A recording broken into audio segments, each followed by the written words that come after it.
Hello?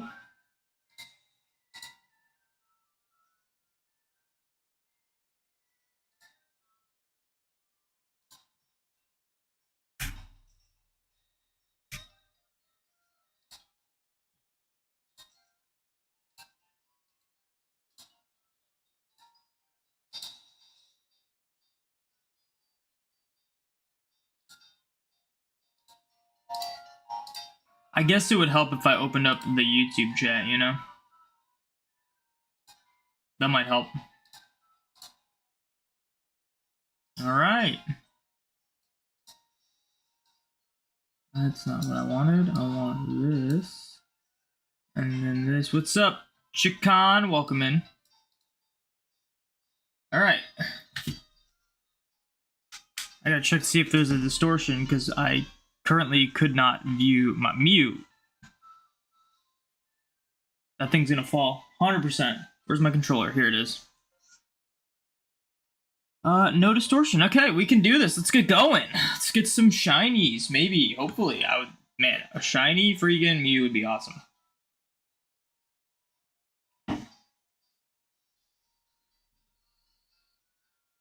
I'm so ready to just start finding shinies again, man. I'm getting that itch to just, like, get some shinies, you know? Let me open up my Bidoof counter, though. Bidoof counter. Jeez, I think we're hitting 10k on Bidoof today. What's up, Juan? Welcome in. I think we're hitting 10k on Bidoof. Why do I feel like I need to have my game a little farther back? That might help. Alright, just making sure everything is in order. Everything appears to be in order. Alright. Yeah, we're just good to go. Let's start recording. Let me angle this so that the fan isn't as crazy. 12,000 on Mew. About to hit 10k on Bidoof. Let's see what we can do here.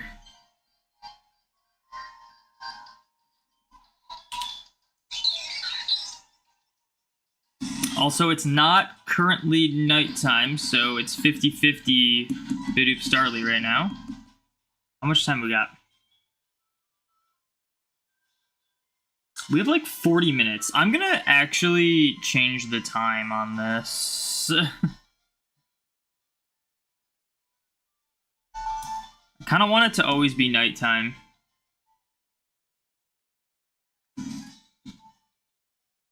Let's go up an hour.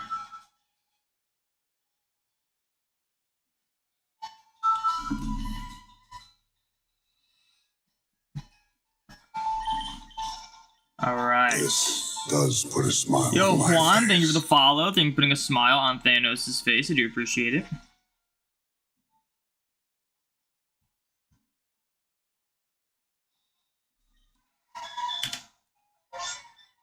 Always gotta double check these distortions, because not yesterday, Tuesday, I like missed 2 of them. I didn't miss them, but I was late to them.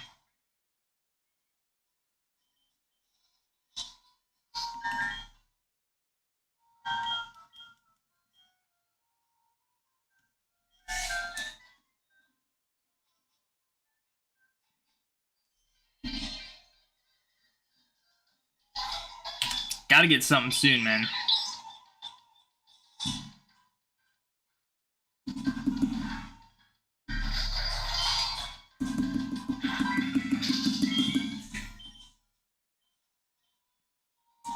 I'm again, like, I'm getting, like, all my motivation back. Not that I, like, lost motivation to shiny hunt, but I've just been, like, in a weird state where not just shiny hunting, it's been, like, hard to do normal things that I normally do. And shiny hunting was, like, a big one. What's up, Juan? Welcome in. Shiny hunting was, like, a big one. But now it's, like, I'm, like, ready. I'm so ready. And then, with the other hunt I'm doing off-stream, I'm going for Dratini and Diamond or Platinum. I've been, like, really worried, because I don't want that hunt to take, like, forever. Because it's kind of slow. It's fishing encounters. And I'm 40% chance to get Dratini, 5% to get Dragonair. The other 45% is either Gyarados.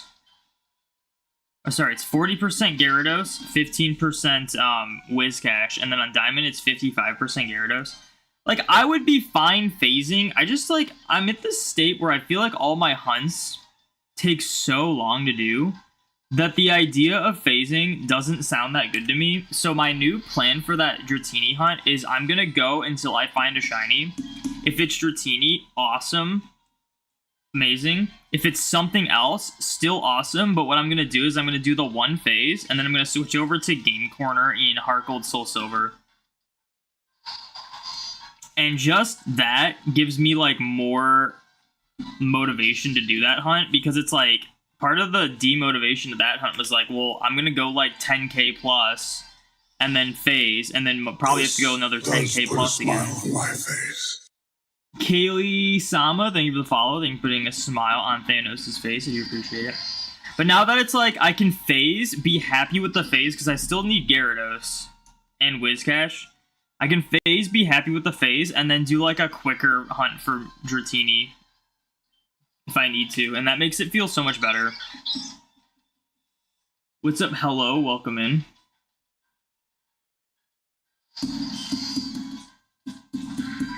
And then this Mew just needs to shine. Like, it's really just, this Mew needs to shine, because obviously it's not like I can phase with anything. I just need to get the shiny.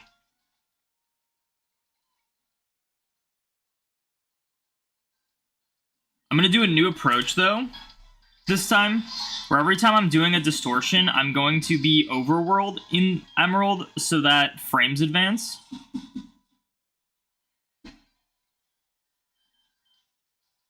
Just to change it up a bit. Even though I'm already very inconsistent with how I handle this hunt, that there's pretty much no way I'm hitting similar frames as I was before. But just to change it up a bit, make it a little more random, I think might be a good thing. I want to keep using. I have a battle video recorded for these. I don't want to record a new battle video, and I want to use the battle video I'm currently using. Reason why I don't want to record a new battle video, a good thing to do is if you like do a hunting session, keep recording new battle videos after you're done hunting. The issue with this hunt is that because I'm using a burned Shuppet and burned Banette in the front of my parties, if I record a battle video, they get healed. So then I have to, like, go and set them up again, and that's just kind of a chore. So that's why I haven't been doing that. But I've never had to, like, keep recording battle videos for a shiny hunt in Emerald. I've just been very unlucky with shinies in Emerald. No, I'm not hunting Fire Red Leaf Green only for Kanto Shiny Living Dex. This is Emerald, first of all.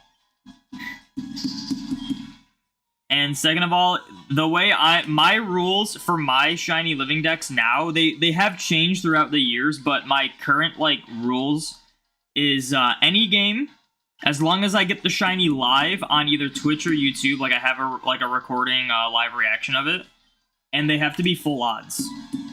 But other than that, it doesn't matter what game. Like, I could use Let's Go, I could use Scarlet and Violet. Probably won't use Scarlet and Violet. I do have a couple shinies from Scarlet and Violet that I do count for it.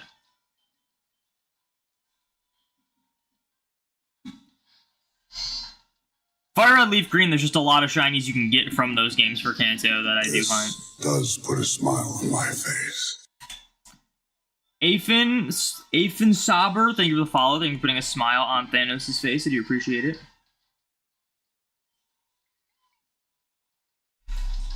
But yeah, for Mew, you can't even hunt Mew in Fire Red Leaf Green without hacking. Has to be done in either Emerald or Red and Blue or Yellow. Those are the only ways to like actually hunt shiny Mew in mainline games. Other than that, you have to use events or cheating to get it. You got shiny J Unknown before Red last year? Nice. Is that like Heart Gold Soul Silver? Like before fighting Red at Mount Silver? That's awesome. Or I guess it could have been Gold, Silver, Crystal, right? Oh wait, no, but it wouldn't be J if it was those games. It'd be I or V. That's really cool. Eventually, I want to do like a full odds shiny unknown quest. Where like I strategize like what games to hunt the unknowns in, because with like Salacion Ruins in Diamond, Pearl, Platinum, and then BDSP, you can like target specific letters and the exclamation point and question mark. And then in Fire at Leaf Green, certain letters are more common than other letters. So I'd have to like gauge what those are, and then I think at that point I would have to go through and just like hope for the best. Unless there's like some other game that I'm just like unfamiliar with that you can like get specific letters, or just like some letters are a lot more common, because a lot of the times all the letters are like the same rarity. What's up, Thor? Welcome in. Thank you for the shiny luck. I haven't gotten a distortion, have I? It's not...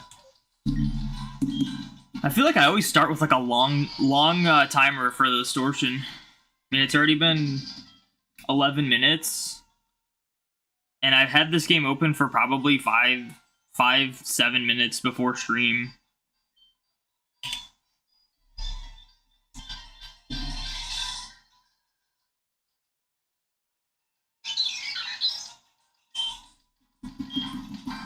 I'm so ready to start getting some shinies, man. I'm so ready for Safari Week. Well, okay, I'm technically not ready for Safari Week, but I'm very excited for it. I'm very excited. Safari Week's that one time of the year where you just go crazy, unless you get really bad luck like I did last year and 2 years before last year.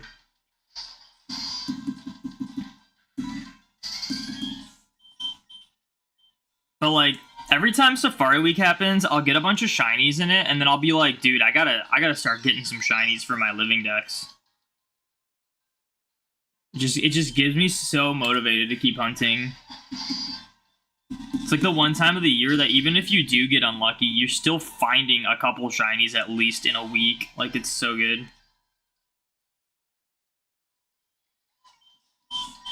And I also remembered, I realized this last night, is that I recently just bought this this new 2DS XL. Well, it's not new, it's used, but it's a new model. The new 2DS XL. Meaning I have an extra device to hunt Safari Week on. If it's like realistic to do, we might be doing 7 times hunting for Safari Week this year, as opposed to the usual 6. If it works out, and it's not like too difficult, we're going to we're gonna do probably Sapphire, 4 Fire at Leaf Green, and then 2 Heart Gold Soul Silver, and just hope that like works out for us. But if it's too hard, we'll just stick with the 6 times. But we'll have to see. Because, like, I still need Oddish, man. I don't have Oddish. I want to do Emerald. I want to do the static for Pikachu and Emerald. The issue is, you kind of have to bunny hop in Emerald. And that's going to be way too hard to do with, like, regular encounters. It'd be way too hard to like... Way too hard to, like, consistently do encounters for those. We do shiny hunting, Larvitar, and Fire and Leaf Green. Probably not. Unless I just happen to find one. Just because Fire and Leaf Green, shiny Larvitar, I believe is 5%, and I don't know if there's a repel trick. If there is, it's probably not a good one. And my general rule of thumb is I typically do not target things that are, like, less than 20%, really. Unless I absolutely have to. So odds are Larvitar will be hunted in a different game. But I have no plans to hunt Larvitar anytime soon. I see a lot of people do Larvitar and Fire Leaf Green. I just see phase after phase after phase, and that's just like... I paid my dues with Torkoal. I don't really need that anymore, you know? I don't need to spend a year hunting one Pokemon, getting 100 dupes. Let me check, though. Let me check what the encounter rate is.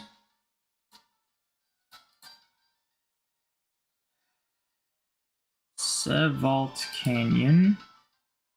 So Larvitar is 5%. There's so many encounters. Another issue is that there's certain things I don't need. Mainly Fearow and Meowth in Persian. And Geodude. I don't need Geodude either. So that's 20, 30, 45%. That's 45% stuff I don't even need. Larvitar is level 15 and 20, meaning I definitely can't Repel Trick it. I definitely cannot Repel Trick it because it's the lowest level of anything. Yeah, I probably won't hunt Larvitar in Fire Leaf Green. I do plan to do a hunt in Sevalt Canyon, though. And that is the, you can do a Repel Trick to make it pretty much only Onix and Marowak. And I think that would be pretty cool. Because, like, Marowak, you never really see people finding shiny Marowak in Fire Leaf Green. And it's like, I think Marowak's the most common thing when you do the Repel Trick. Alright, let me switch this over.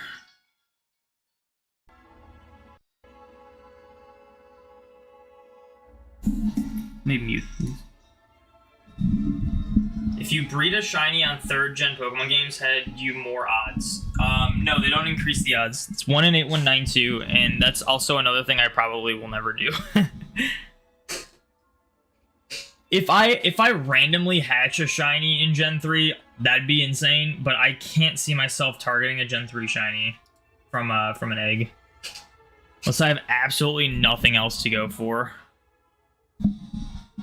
Alright.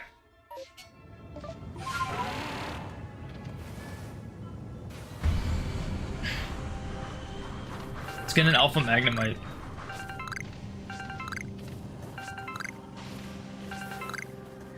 Well, there's a non-Alpha Magnemite.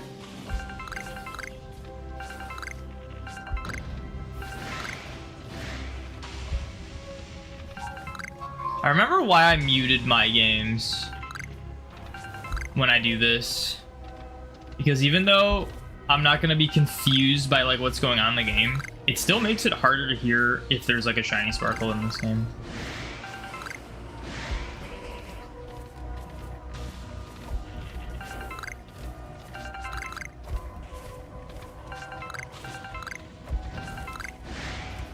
Magneton.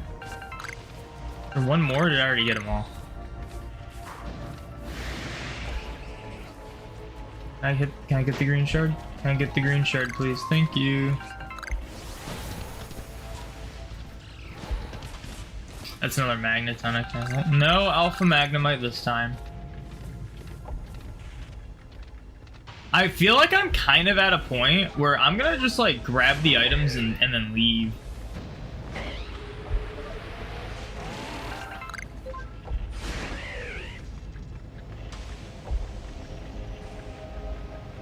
Because what's the point of like waiting around? Like I just got shiny Eevee, which was great. Like don't get me wrong, but that's not why we're here.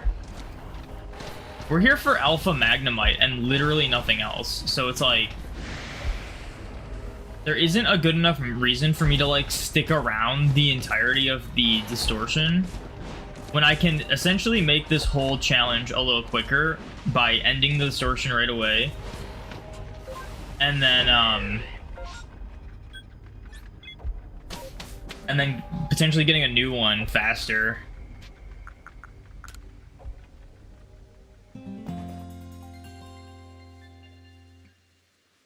And then we get to hunt Mew more when I do that.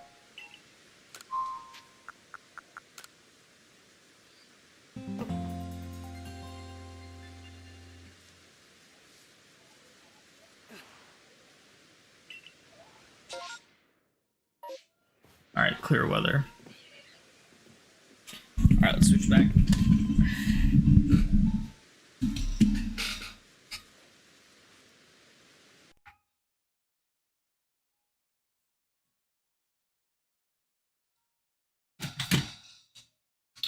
What's up, Bruno? You saw some Mew and Deoxys hunt with 4 GBAs. Do you know how that is possible? All of them moving equally, maybe robot? Some people do controller mods. Well, they'll mod, Are you talking like physical Game Boys or just the games? Because a lot of times people will like mod DSs to be able to like have them all controlled via one controller.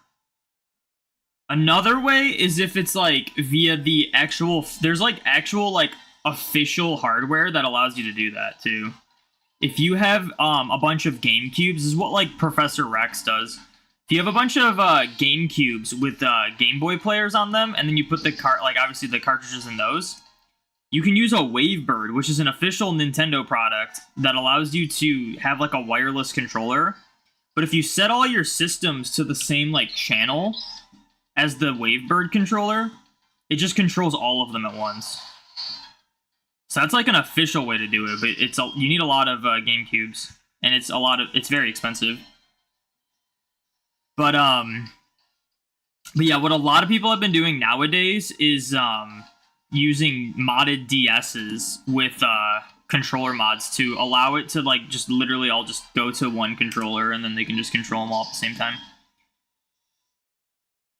That's been more popular recently. The other option is if they're just using an emulator a bunch of times and then using like one controller for that, which is another thing people do.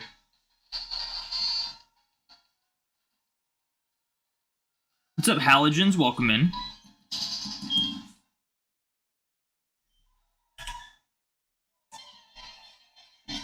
So yeah, I think those are the 3 ways you would be able to do that.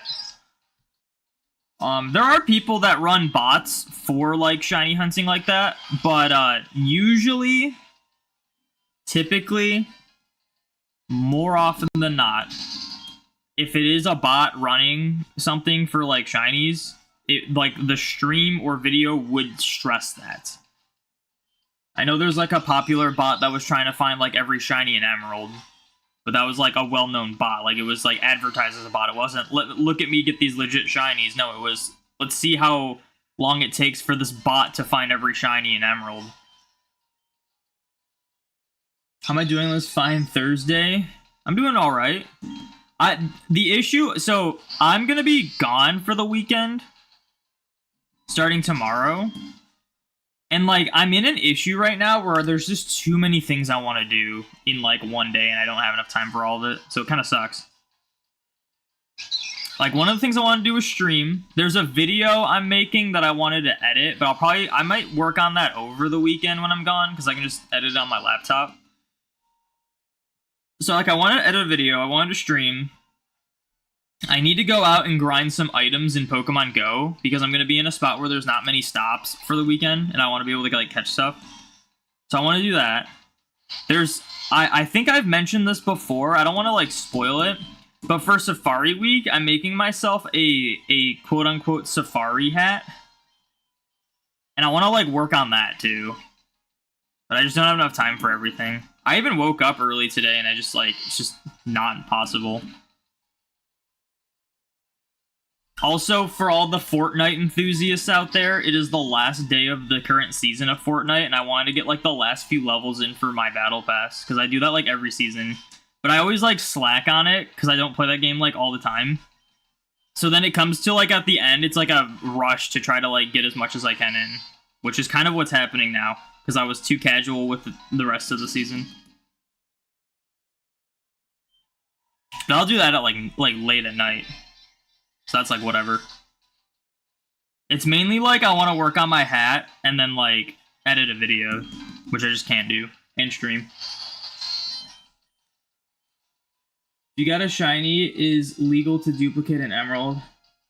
So you're asking, like, if I were to find, like, this shiny Mew and then duplicate it a bunch, would those duplicates be legal? The answer to that is yes.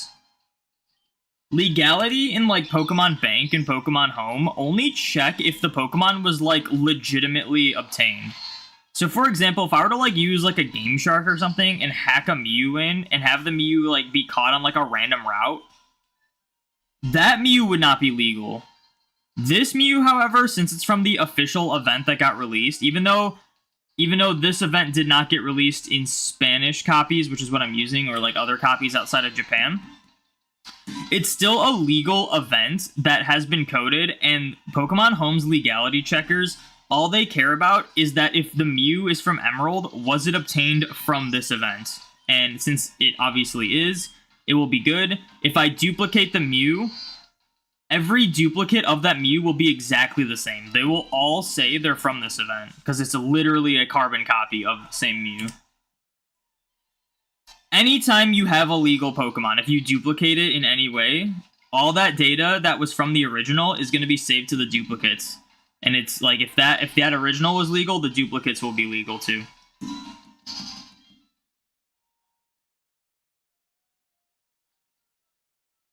Run to the multiple evolution line, for example, duplicate shiny stars. So yeah, like if you were to duplicate, like if you were to get like a shiny Charmander in Fire Red, send it to Emerald and duplicate it, and then evolve one of them or two of them, all those will count as legal.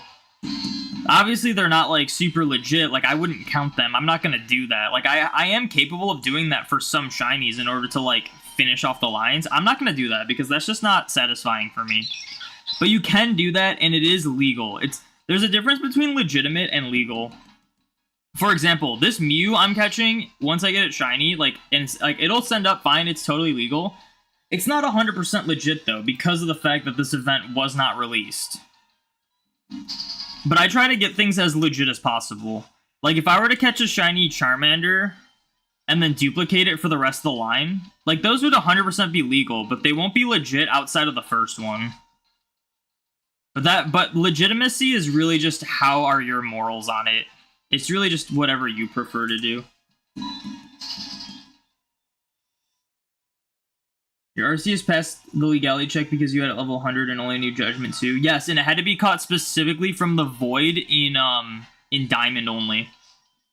And it has to be leveled up to level 100 and only knowing the move Judgment but before being sent to Gen 5. It can be done in like Platinum or Heart Gold, Soul Silver, but it has to be done before getting sent to Gen 5, because Gen 5, it's when it like gets additional data. It's impossible to know what Mew would be the original and the copy, I think. There's multiple ways to duplicate in Emerald. And all ways well, one of the ways, I think you're like 90% confident which one's the original. The way that I would duplicate Pokemon, which is like the easier way, harder to set up, but easier process of duplicating Pokemon, you would always know which one's the original. Because it's done through the PC, and you, like, copy the original, and you place the original in a specific slot, and then you're just like, alright, the original's here, and then all the duplicates are the other ones. Like, so you, like, know where the original was, like, when you started duplicating it. So I would know which one's the original if I were to duplicate, but if you do, like, the Battle Tower method, I would assume the original is the one that's in the PC? Or no, it'd be the... I don't know. It'd either be the one that's in the PC or the one that's in your party. I'm not sure. I guess that one you just wouldn't really know. I guess if someone, like, figured out... If someone knew exactly how that duplication method worked, then they could be like, yes, the duplicated one is the one that's either in the party or in the PC, and then we would know. But I don't really know about that one.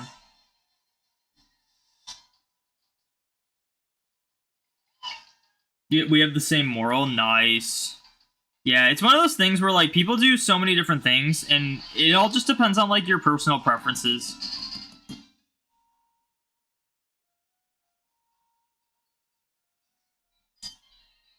For me, I just try to do things as legit as possible. There's no 100% fully legit way to shiny hunt Mew, unless you somehow got, like, an original Japanese Emerald copy where someone got the event and never claimed it. Which is so unlikely, and even if you got that, there still wouldn't be a guaranteed way to tell. Other than that, you have to use some sort of glitches to, like, or hacking to, like, access Mew in order to shiny hunt it.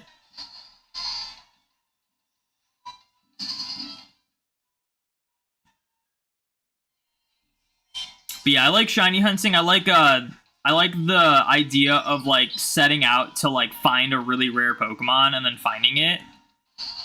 So that's why I wouldn't duplicate my shinies. I will eventually duplicate my shinies. My plan is to eventually send everything up into home to have them all in like one spot, because that's something I always used to do, is always just have my Pokemon in like the latest games. And but with the threat of bank shutting down, there might be like a limit to how much time I have to like keep my Pokemon in older games. So my plan is, once I'm done with my like Pokeball challenge, I'm going to back up all my save files that have like shinies on them, and then send the shinies up into home, and then restore the save files so that they'll both be in like their original generations and in home. But I'm not going to count them towards like, oh, well, now I have 2 Digletts, so those are counted as Diglett and Dugtrio. Like, I'm not going to do that. I'm not going to like use it for the sake of duplicating Pokemon. It's just going to have, they're just going to be the same Pokemon, but in 2 places at once, essentially.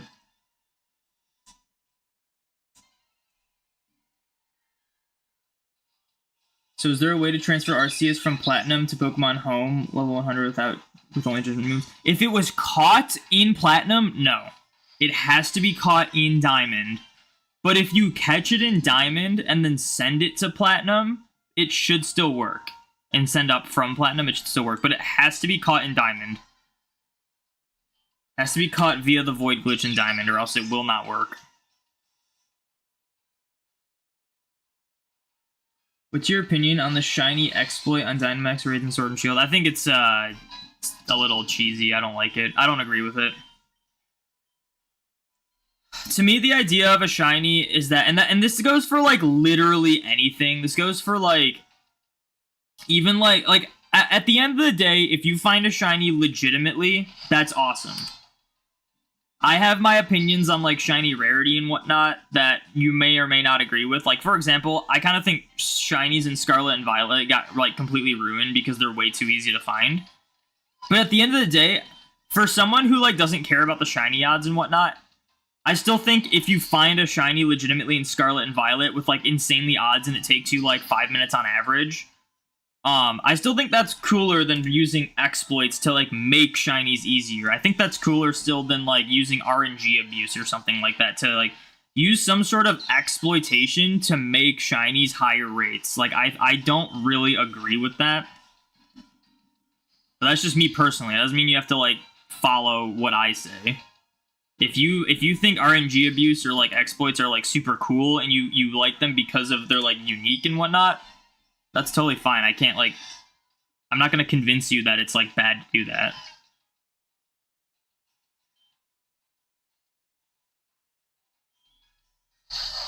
You're so up to find your Dugtrio before your Diglett. I found a random shiny Alolan Dugtrio in Moon. But I went to Diglett's cave and got a shiny Diglett, so I have to get one more for Dugtrio, which I plan to hunt pretty soon, because it'll be like an easy thing to get. Gotta be one of the wildest Corks glitches in the franchises. Yeah, and it's weird that it has not been patched yet, and I don't know if it ever will be. Yeah, no, the Azure Flute event never officially got released for Diamond, Pearl, Platinum. So any Arceus obtained from the Azure Flute will just automatically not be legal. And you can't do Void Glitch in Platinum. And for some reason, Bank's Legality Checker flags the Arceus. If you do the exact same like Void Glitch, and then level it up to level 100, have it forget every move except Judgment. If you do that, but it's caught from Pearl, it still won't go up. It is just a very, very, very obscure oversight. Like, very oddly specific oversight from the Legality Checker. In reality, none of those Arceus should transfer up. The only one that I think should transfer up, no issues, is if you get, like, the Toys R Us one from the DNS exploit. So if you don't have access to Diamond, just use the DNS exploit and get that Toys R Us Arceus event. I think that one sends it up, because that one's officially listed on Cerebi.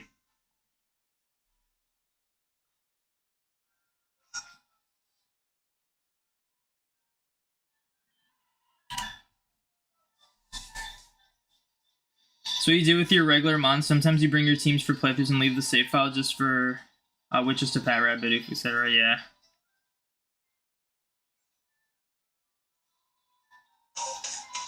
Tried that with the Gmax Butterfree. The whole process took about a week and it wasn't rewarding in the end, so he stopped. Yeah, like for me, it's like the idea of a shiny. I don't know if I ever finished my thoughts on that.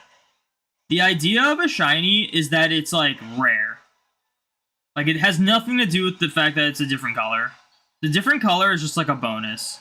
It's just the idea that you're finding like a really rare Pokemon, and that's what makes it satisfying. So when you're doing like exploits and stuff to like essentially force the Pokemon to be shiny, that kind of removes the entire purpose of shinies in my opinion.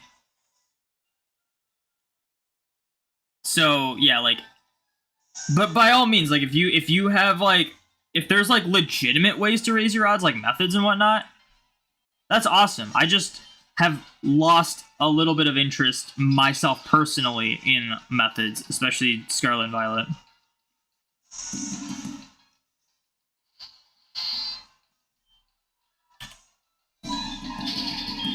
But yeah, like in my I mean, this might be kind of a hot take, but in my opinion, if you're gonna resort to like RNG abuse or exploit or do some sort of illegitimate way, and I say illegitimate, again, there is a difference between legality and legitimacy. I understand RNG abuse is perfectly legal. It totally is. That does not mean it's 100% legit. But if you're gonna use some sort of like exploit or something that's like illegit to like make a shiny easier to find, then at that point, you may as well just hack. Just use an action replay and get them all. Like if your goal is to just have the shinies as quickly as possible, just use an action replay at that point. That's kind of my like opinion on it. Now, if you're going to use legitimate methods that are intentionally made, like, you know, even Scarlet and Violet sandwiches, as much as I don't enjoy those, I still think that's way cooler than using some sort of exploit or whatever to make shinies easier. As free as shinies are in Scarlet and Violet, I still have so much respect for people that get full shiny living dexes from those games. Using, like, the max odds and whatnot.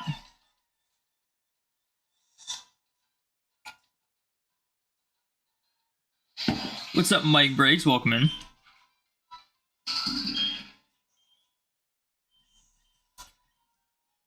But yeah, I think shinies are cool because of the rarity.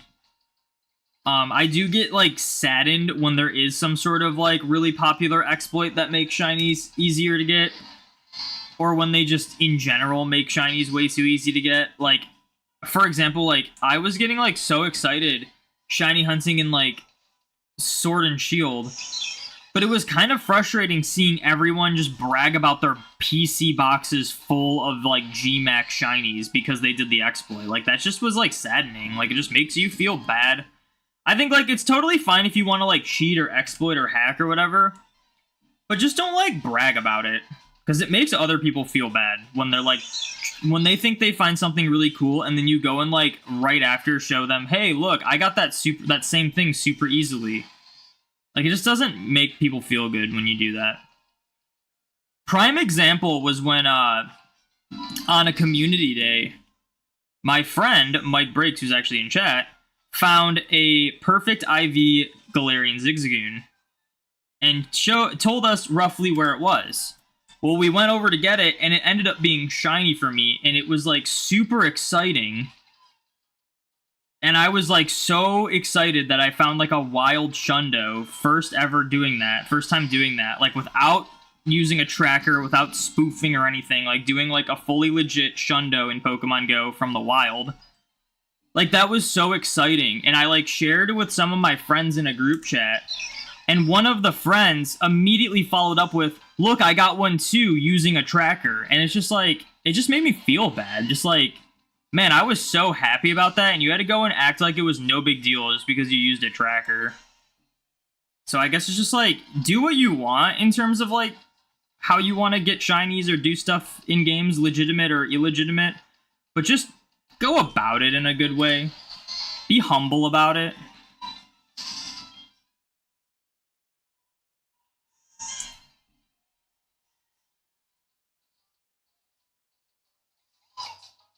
No, I'm not getting any more plushes.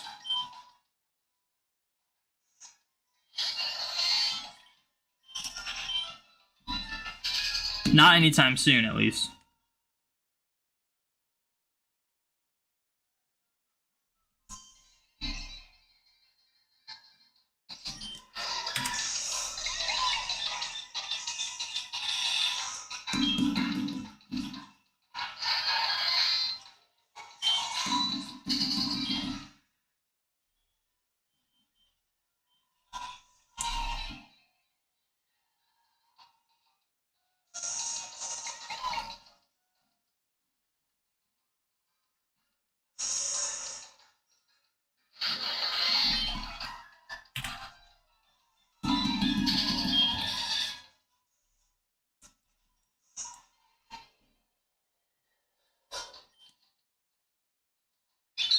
All right.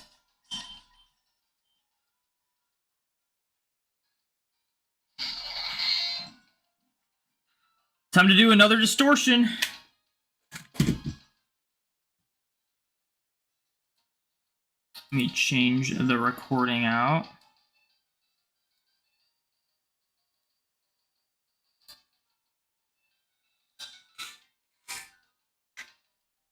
And I'm gonna mute these games.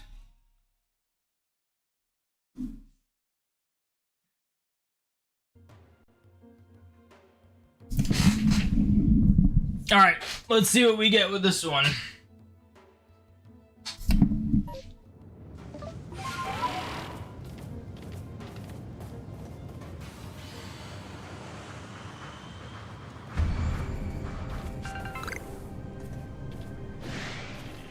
Magnezone is not who we want to see.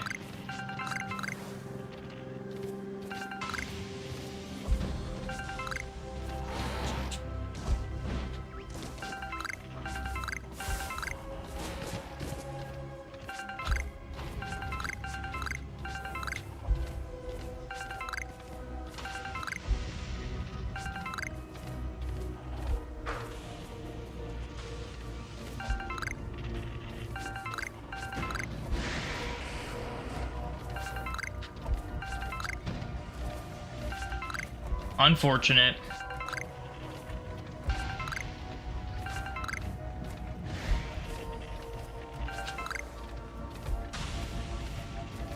I swear I saw something spawn over here. I guess not.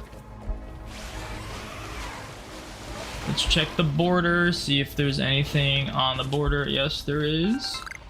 Blue shard. Yeah, we're doing a new system with this where we're not like sticking around until it ends. Just because we're really only here for the Magnemite.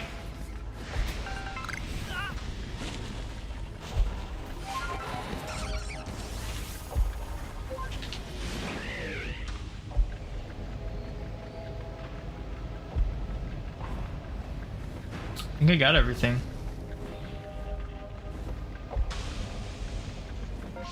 All right.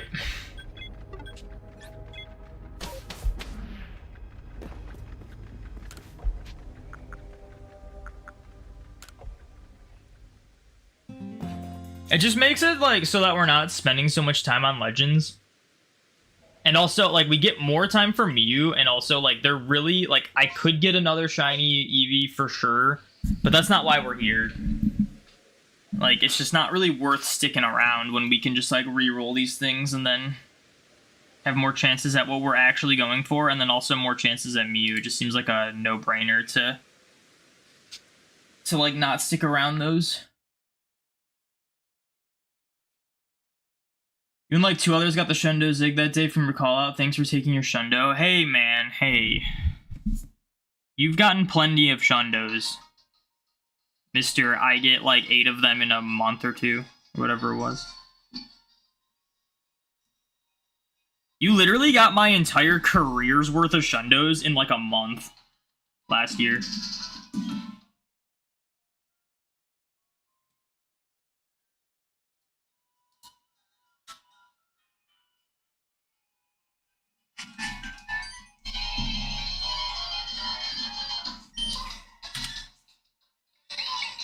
Oh, I should probably grab this. Because we want to be able to see if a distortion shows up.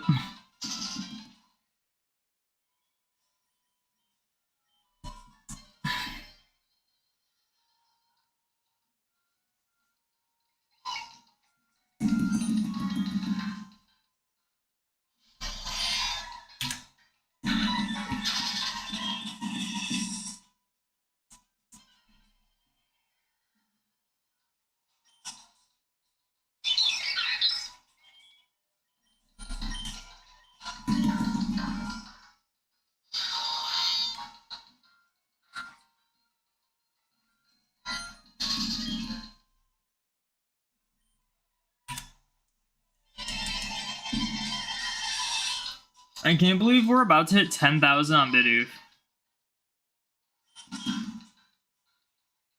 I can't believe we're getting close to 13,000 on Mew. I need my Dratini hunt to be under 12k. It just has to be. I need a fast one. Maybe all this bad luck will eventually end, and like Safari Week, I'll just pop off. It was 7 Shundos in 6 months. Okay, but was it like 6 in like 2 months?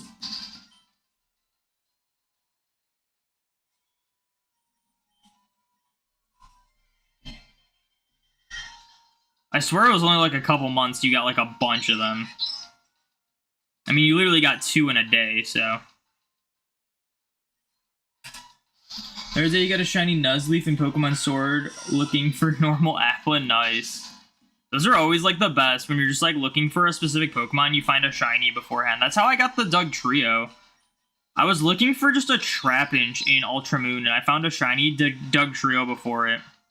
I also ended up finding a shiny Barboach while looking for a Dratini. I found a shiny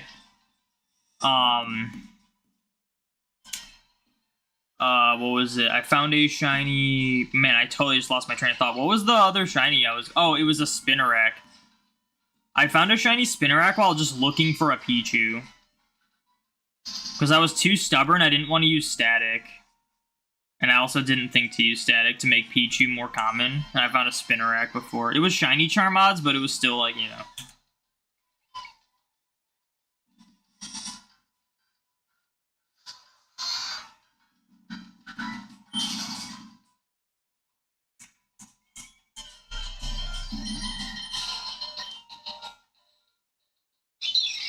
From early October to mid-December. Okay, so 5 in 3 months. Okay, that seems more accurate. Yeah, you can't be saying, like, 7 in 6 months. When, like... That's just, like, me being, like, let's say I get, like, 3 shinies in a... 3 Shundos in a month. But then I'm like, well, actually, it took me 3 years to get 8 Shundos. You know, like... It's kind of not the point. What was my luckiest with Shundos? There was like a moment where I got like a couple Shundos in like a sort of short period of time.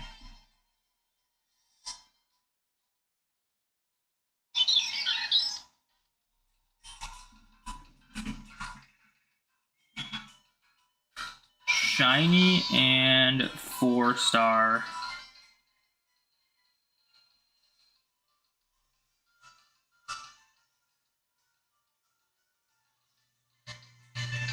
Okay, none of these are like jumping out to me to being like soon.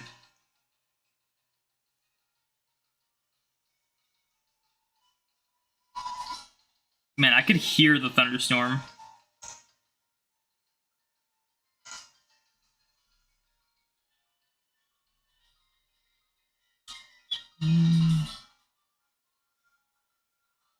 Yeah, none of them were like that close together.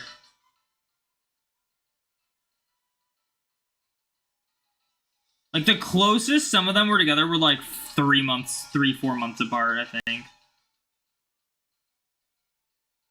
Wasn't like a, oh, I got 2 in a month or 2 in 2 months or anything like that.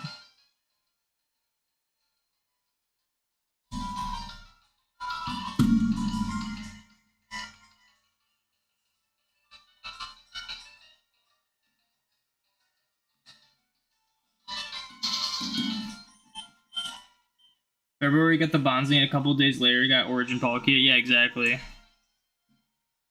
This man has the best luck in the world and still tries to act like his luck isn't that good. Like, ridiculous. He has the gall to say I took his Shundo luck. When he has probably the best Shundo luck out of anyone in the whole world.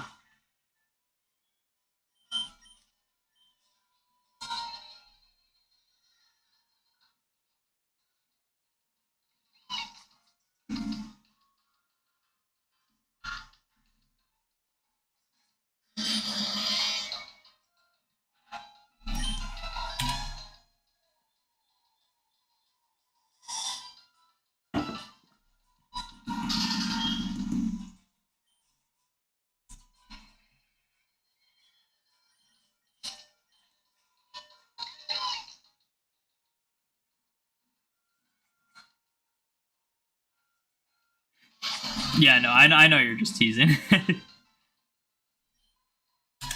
I'm pretty satisfied with the Shundos I have. I mean, like, it literally took me, like, 4 years, over 4 years since the game came out. And I understand, like, shinies didn't exist, and it was harder to get perfects back in the day. But, like, it took me, like, literally, like, 4 years to get my first Shundo. And then my second one was, like, a year later. And then after that, it was, like, you know, it's almost, like, I don't want to say the floodgates opened, but it was, like, then it was, like, every, like, few months to half a year, I'd get, like, another one.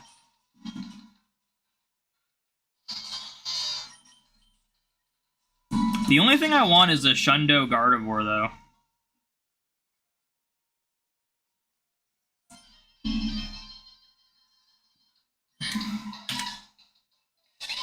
Safari Week is June 21st through the 30th.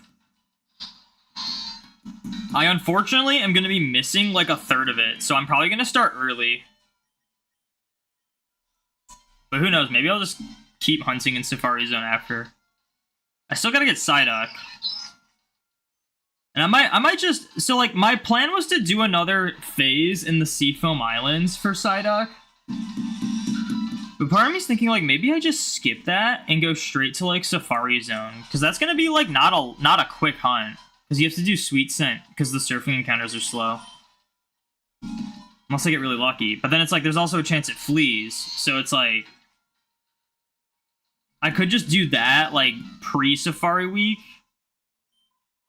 And then when Safari Week actually starts, go, like, full force, just random encounters. You only have one Shundo, and it's your Mew. That's... I might have to ban you for that. Fun fact about the shiny mythicals is that all of mine are terrible. All 4 of mine are terrible. 2 of mine are 2-star, one of which is only, like, 2 IVs away from the floor. And then the 2 that are 3-star are the lowest possible 3-stars you can have. I cannot get higher than an 82% on a shiny mythical. It is ridiculous. I just wish there was a way we could, like, lucky swap them or, like, re-roll them or something. It's just, like, so frustrating that the game just kind of, like, predetermines who gets, like, good ones and who gets bad ones, and I just always get bad ones for some reason. Just frustrating. I would lucky trade all of them in a heartbeat if I could. Because they will, like, 2 of them will be guaranteed to go up. The other 2 will be extremely unlikely to go down. We're talking, like, pretty much 1 in 64 chance to go down. Like, I would lucky trade literally all of them. And even if they're, like, not amazing on the lucky trade, I'd still be way more happy with them than what I got. Yeah, I have Pokemon Shield. I have Sword and Shield. I have every mainline Pokemon game.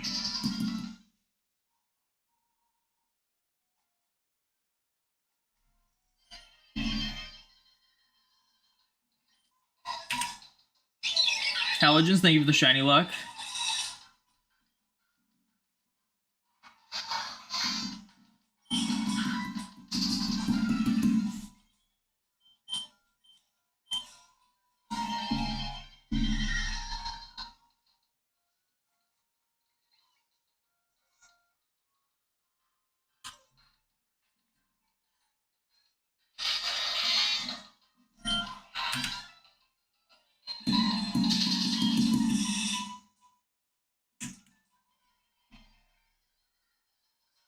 I really gotta start finding some shiny soon, man. I've just been so stuck. It just feels like a limbo of just like me doing the same hunts over and over again and just getting nothing. Like, it literally Litwick took me like 2 months to get, immediately followed by this Mew hunt, which has been more on and off, but it's still been like a 4-month process.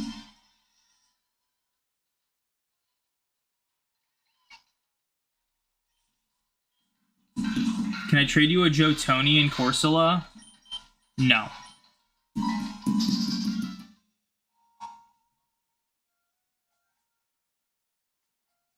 But you probably can get one via the GTS.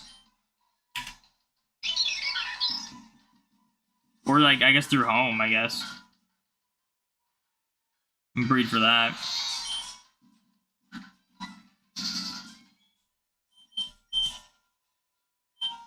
Is Mew for some event thing? Mew's just because I want a shiny Mew.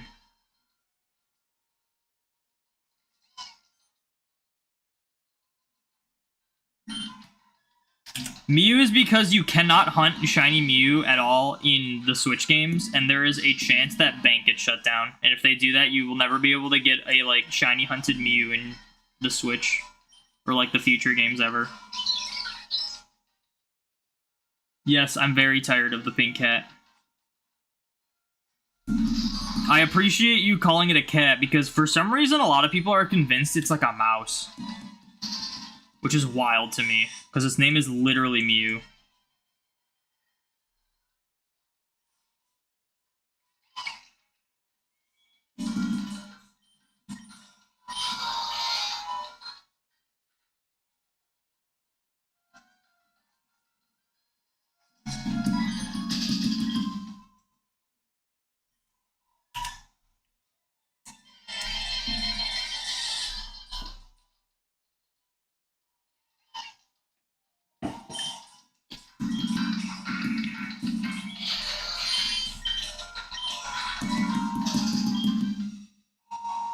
Juan, if you need like a Johto Corsola, I would recommend like if you got any other games besides just Sword and Shield, check like other games to see like where you can obtain Corsola. You might be able to get it in like BDSP or something, and you can just like send it into home and then send it into Shield for yourself. Or again, just like find someone on like Home's online, like GTS or whatever, try to find a Corsola. Mew is based on Mew the cat sound. Yeah, Mew is based on Mew the cat sound. How's that a mouse? Yeah, I don't know. Some people think it's like this, like, there's this like weird kind of mouse thing that has like a long tail that it's like the tail kind of looks like Mew's tail. But that's literally the only, that's like where the resemblance ends, is like the tail. It's like this mouse with like long legs and like short arms, and people think like Mew's based off that. But like Mew is literally one of those hairless cats. It literally just looks like a cartoonified hairless cat, and it's called Mew. Where it gets weird is when you start bringing up Mewtwo, because like when you start saying Mewtwo is a cat, like yes, that's true, but it's like weird. You don't really think of Mewtwo as a cat. You mean gerbils? No. No, there's a type of like mouse that has like a really small it has like really small arms, really long back legs, and like a long tail.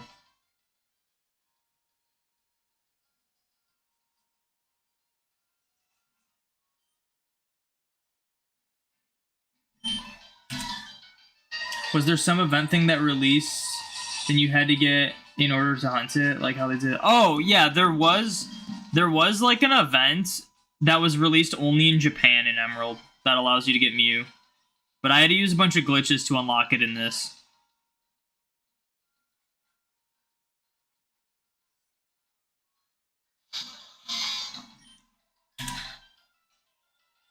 Kangaroo Rat, is that what it's called?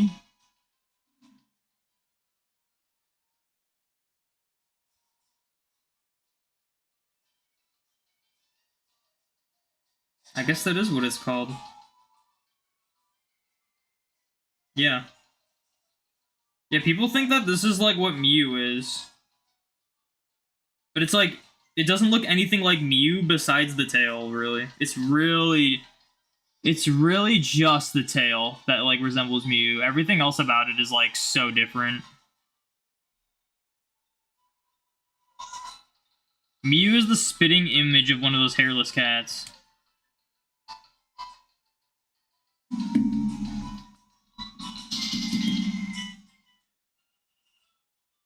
Mewtwo is merged with human DNA. Is that confirmed? I'm pretty sure Mewtwo is just a clone of Mew. It just looks and acts different.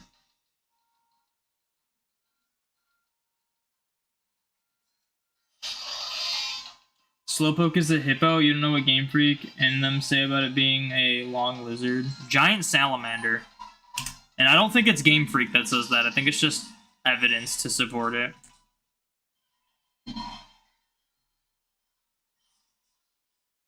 I don't think Game Freak ever confirms what animals are what in Pokemon. What's up, LWS? Welcome in.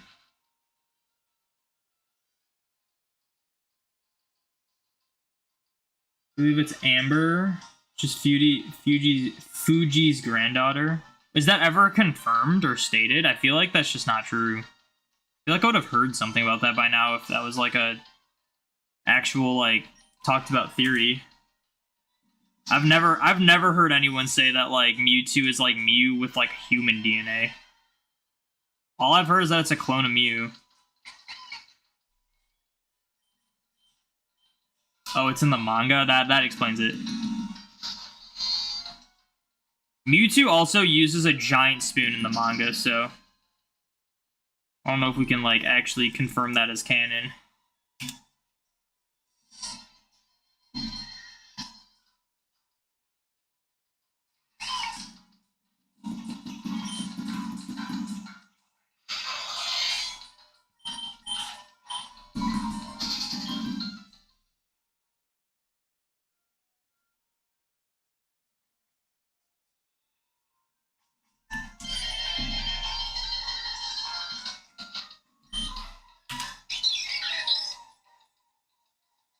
All three legendary birds got fused temporarily. Yeah, see, like, weird things just happen in that. I don't think that's what we should go off of. You're good start. Your sword DTQ, you got Yamper and 611 encounters and phased on Stuffle with Oddish and 979. You're at 2410 for Stuffle now. Go. Nice. I'm doing alright. I'm just a little, like, I just need to find a shiny. I've been itching to find a shiny. It's been so long. Like, my last hunt took months, and it's been months since that, you know? I need to find something, man.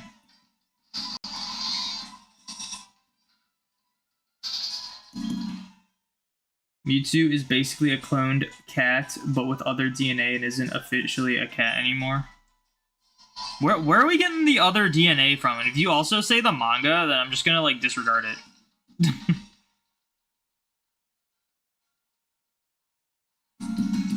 Like, does it say in the games that, like, it used other DNA with Mew? Because I, like, don't recall that at all. Unless I'm just, like, forgetting. Ask you for a Corsa because you're doing a Pokeball Living Dex in Pokemon Sword. You only have Sword Game. Yeah, but you can also, like, trade, like, GTS for one. Or, like, use another game, trade it over, and then breed it, you know?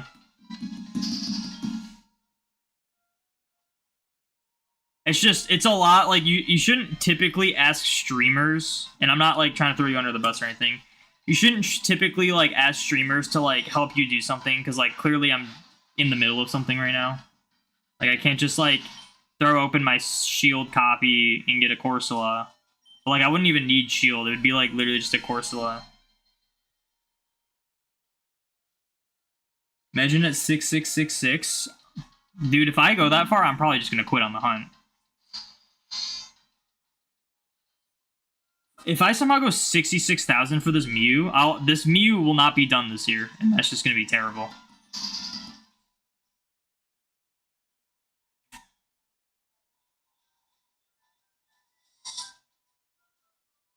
Bidoof's your favorite Pokemon? Nice.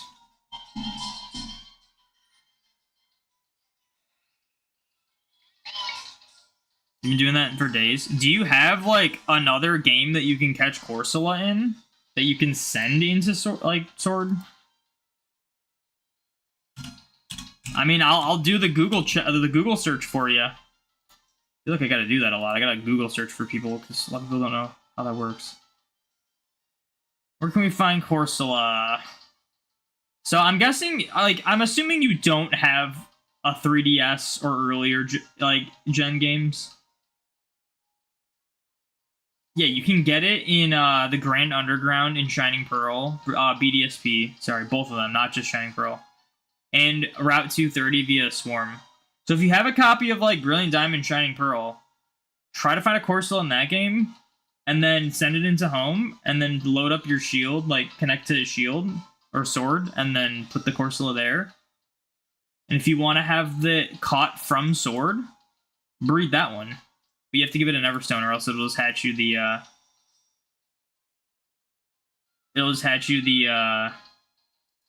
Galarian one.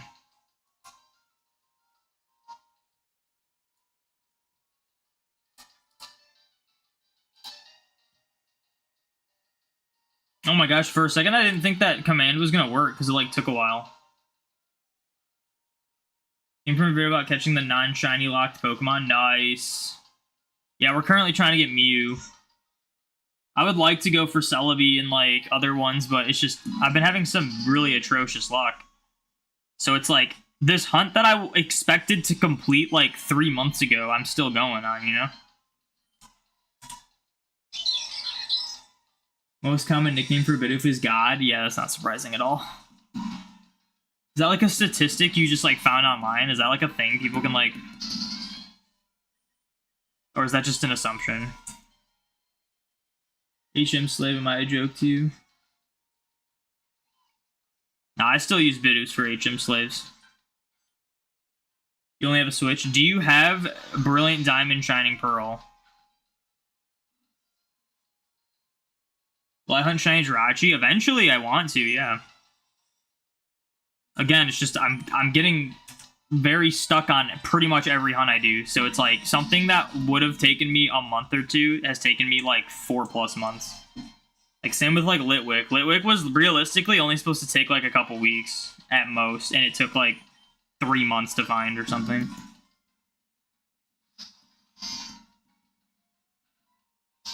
You've been trying to find shiny Lechonk since August? That you have to be doing something wrong then.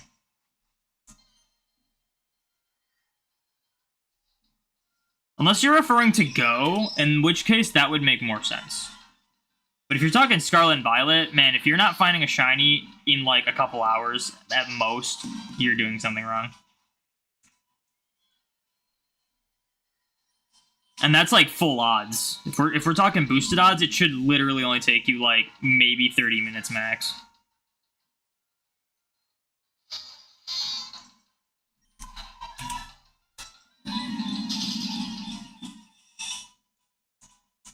Game Freak locked his save. Game Freak locked all of my saves, apparently. My Emerald saves, they're not locked. They're just... Actually, this one very well could be, because I've never found a shiny on this Emerald. This one, though, it's definitely not locked, but I'm convinced that the odds are lower than 188-192. Because I've only had one hunt go under odds. Every other hunt has been over odds, with only one of them being a little over odds. All the other ones have been, like, extremely over odds. We had a 30k, we had a 54k, we had an 18k, we had, I think, a 9k, and then the only one that was under odds was a 3k. And that entire time I was hunting on multiple emeralds, and it was still only that one that found the shiny. Well, in Go since August, and in Scarlet like 2 months because you don't have stuff to make the sandwich.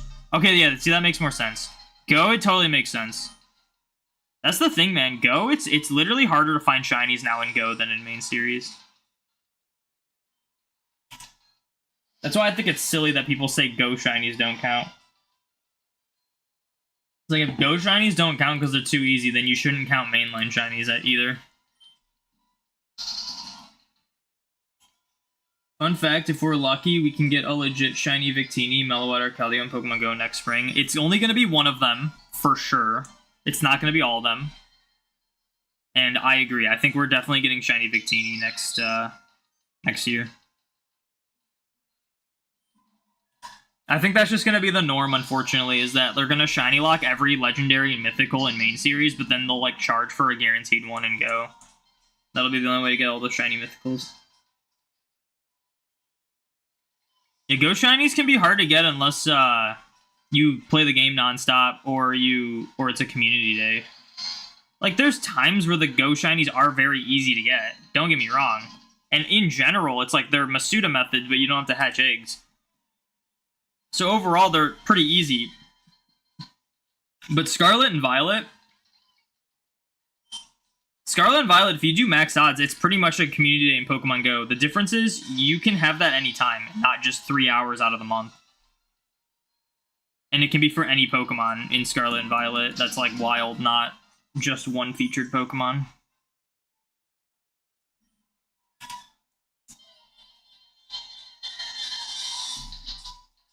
You literally found Pokerus before Shiny and Emerald in your playthrough. I mean, same. I found, when I was hunting for Torkoal, I found Pokerus in Emerald and Ruby twice.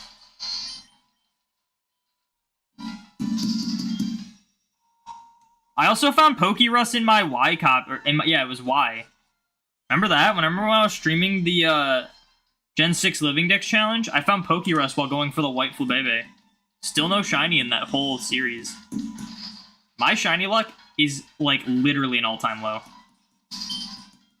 Like, yeah, we get some pretty bad hunts. I've had some bad hunts, but like as of late, not only is like I can't even find random shinies, but I also can't find shinies I'm hunting. And when I do find a shiny I'm hunting, it's like at least double odds.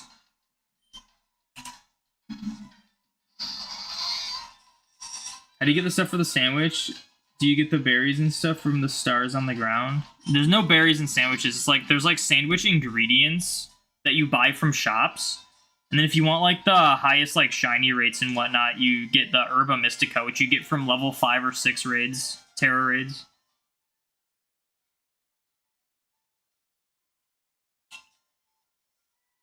So like once you just like far enough in the game, you can just buy like all the sandwich ingredients except for the Herba Mysticas. But then you just do raids for the Herba Mysticas. It's pretty easy.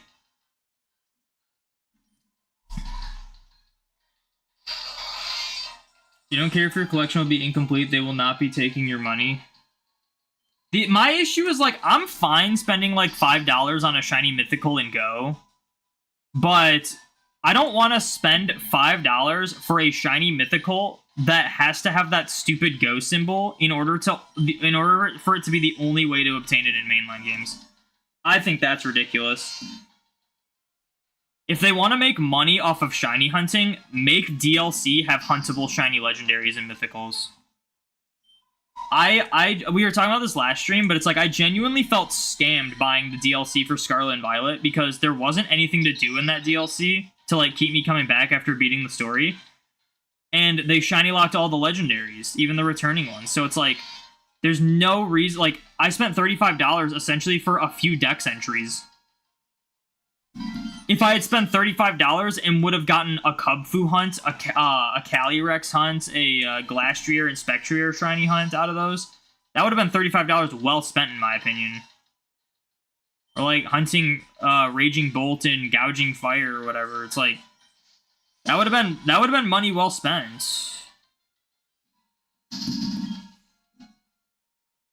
I'd be okay with that. But having us have to be forced to like not forced, but just having us have to pay to get a shiny just for it to be a shiny from Go and have that ugly, disgusting Go symbol on it in home, that's just ridiculous.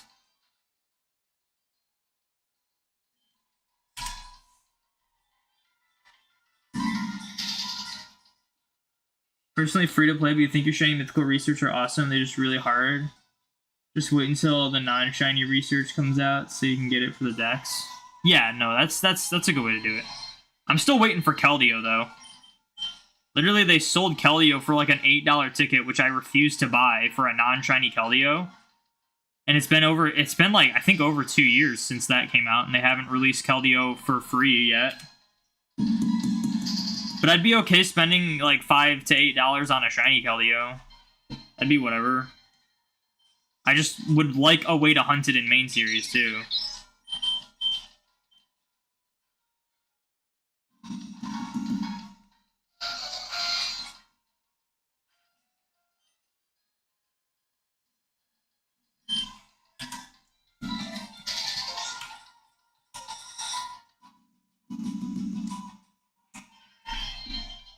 That's 10,000 for Bidoof. No shiny. Between these two hunts, we are 22,550 with no shiny. Pretty neat. Almost triple odds. Again. It's like literally every hunt I do now.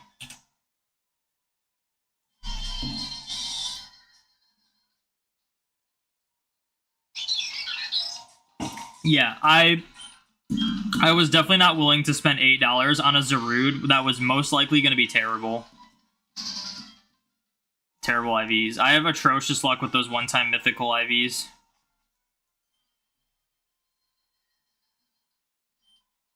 Not worth $8 in my opinion for a Pokemon I won't use. If it was like, if they made it like a 13-13-13 IV floor, it'd be a little different. Much higher chance to get a perfect for your one-time opportunity. But even if you get like a really bad one in terms of those IVs, it's still like pretty good. I think that'd be fair. You literally only get one encounter and can't get any more. The DNC, Shaman, and Mew sucks. Well, I was just talking earlier, all of my shiny mythicals that you get that are one-time only.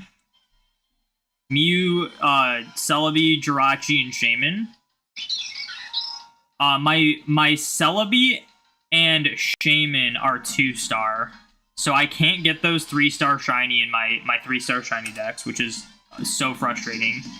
My Mew and Jirachi are 3-star, but they're the lowest possible 3-stars they can be.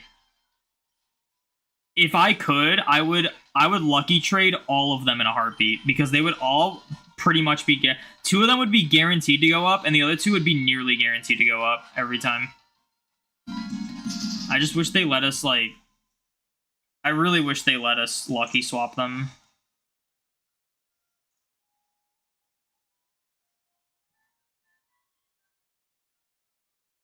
You're going for your own living decks across the mainline games, and yesterday you got through the Crown Tundra and the Isle of Armor just to get both Reggies, and you're still missing the 3rd Kubfu. So here's the thing about Kubfu, is that you don't have to fully play through the game to get Kubfu, or even Urshifu, but you have to fully play through the game to get them to Gigantamax. So the strategy for that, and I'm sure it's too late for you now, it's probably like the damage is already done, but the strategy for that is to get like one save file, get to, all you have to do is get to the wild area, and then you can go to the Isle of Armor, get yourself Kubfu there, that's for Kubfu. The ones for Urshifu, those ones, then you play through the game 2 times, but then at the same time you're going to be getting Zacian, Zamazenta, Eternatus, like all those legendaries, all those like one-time Pokemon. You're gonna need the Calyrex, both Glacier, Spectrier. You're gonna need both Regieleki, Regidrago. So it's like it's gonna be fine then. But yeah, for the initial playthrough, like just do not play through the whole game. Just get the Kubfu and then run.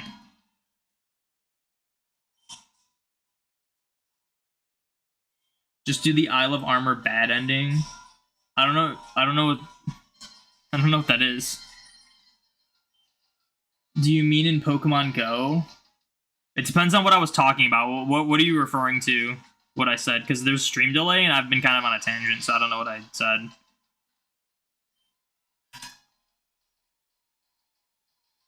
Did you know you can get all shiny legendaries before even getting your first badge? Are we talking in Sword and Shield via Dynamax Adventures? That makes sense. Yeah, we're talking about Pokemon Go with the stars. It's the appraisal for Pokemon Go. All of mine, you get one of them. You spend for Mew, I spent $15 because it was the Kanto Tour ticket. Celebi was at least free, and then Jirachi and Shaman were $5 each, and it's like all of them have been terrible IVs for me, and there's no way I can get more of them or like reroll their IVs in any way. It's just like really frustrating that I'm like consistently that unlucky with them.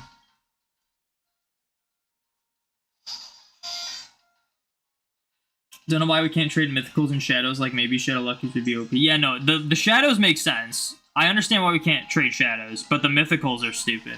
Stupid. You can't trade mythicals unless the mythical is Meltan or Melmetal, because for some reason you can just trade those.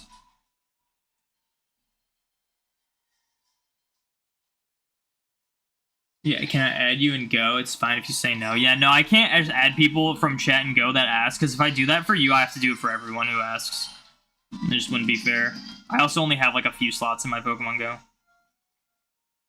Every now and then, I will tweet out my friend code to try to get like gifts and stuff from like for like different scatterbugs. So I guess just like follow me on Twitter and take a look and see if you can get my friend code by then. But why not RNG manipulate when the event itself is not legit? Because I like to do things as legit as possible, and if I'm gonna RNG manipulate the Mew to make it higher chance to be shiny, I might as well just hack a shiny Mew, and that's just not the same at all. Seems like a pretty, like, obvious thing. I don't know why that's, like, a question, honestly. Because shinies are cool because they're rare. Yes, I had to use a glitch to unlock the event, but I'm still finding a full odds, like, 1 in 8192 shiny Mew that is legal. Making the shiny odds higher, just, like, at that point, I should just hack all my shinies in and then not care at all, you know? I feel like that should be, like, a very, like, common sense thing to, like, I feel like most people would know why I'm not RNG manipulating the Mew.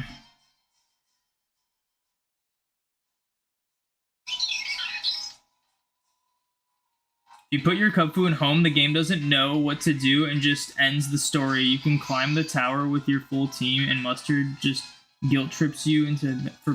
Really? I never knew that. I put a Kubfu into home before, like, completing the story, but I just never went back to that story. I, like, restarted it.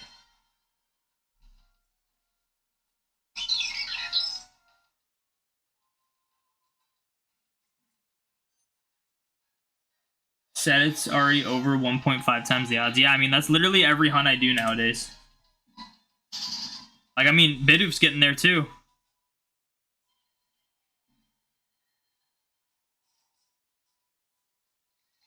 I'm just hoping, like, after this Mew, I'm hoping I start getting some better luck. Because I need to have, like, a moment where I just get, like, a couple shinies under odds. Because, like, right now, even, like, my Dratini hunt I'm doing off-stream, that's, like, getting close to odds already. Like, that one's probably going to go over odds as well. And that'll be, like, my 5th in a row over odds. Hacking is cheating. Manipulating is not cheating. It is an exploit, but not cheating. The event is illegal. Okay, your definitions of things are just completely inaccurate. Hacking is cheating, that is correct. Manipulating is not cheating.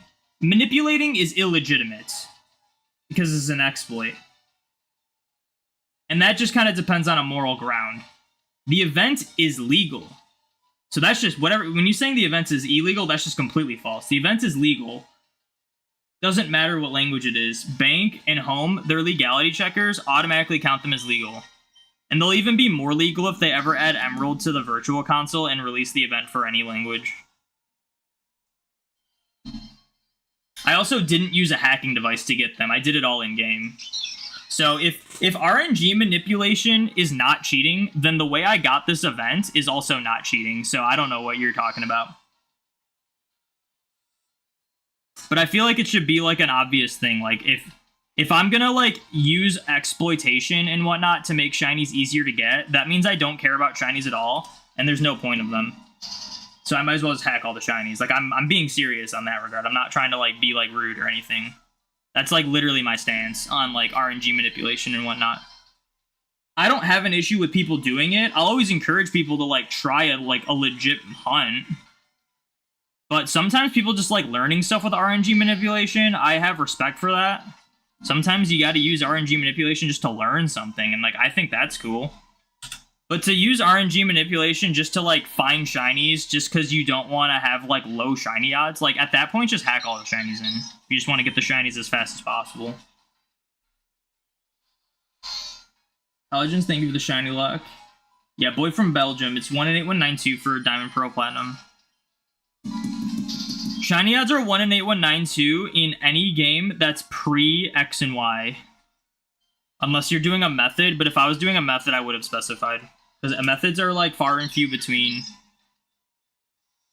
You're gonna subscribe? Well, thank you. I used to have notifications for YouTube subs on, but I found out quickly on that, like, it'll literally, that notification will, like, go through even if someone just subscribes from just, like, watching a random YouTube video on my channel. Like, it's not, like, specifically people who are watching the stream. If I could change it to have it be specifically people watching the stream, I'd have it, like, up again.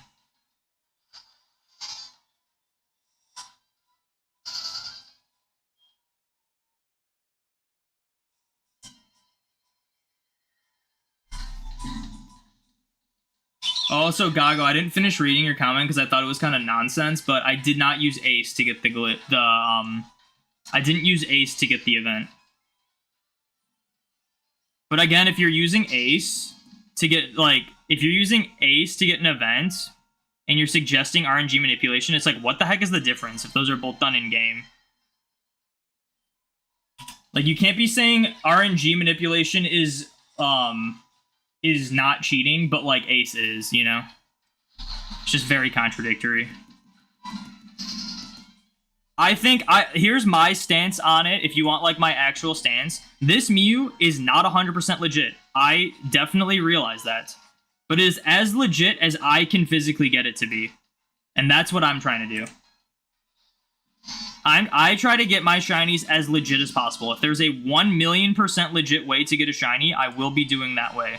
It's the same with, like, the Manaphy. People have been using Ace for Manaphy to make it so they don't have to, like, trade the eggs over and whatnot.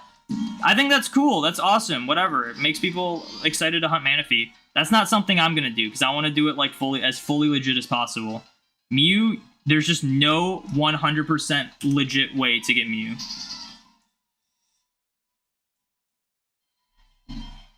But I'm a full-odd shiny hunter, and I don't like RNG manipulation, so I feel like there should be your answer. There's no sense in continuing arguing. You're not going to, like, turn me into thinking that I should be RNG manipulating this thing.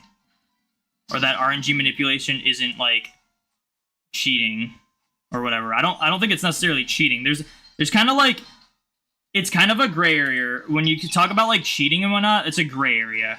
There's a difference between legitimate and legal. And I know exactly the difference between the two. It just depends on what your preference is. And I have told you my preference. So I don't know what else you want to argue. But I feel like anytime you see a shiny hunter shiny hunting something, it's kind of just an ignorant question to ask them why they aren't RNG abusing something. It's a very ignorant question. You have to realize that. Because we're shiny hunters. We like to shiny hunt things, not just force the game to give us shinies.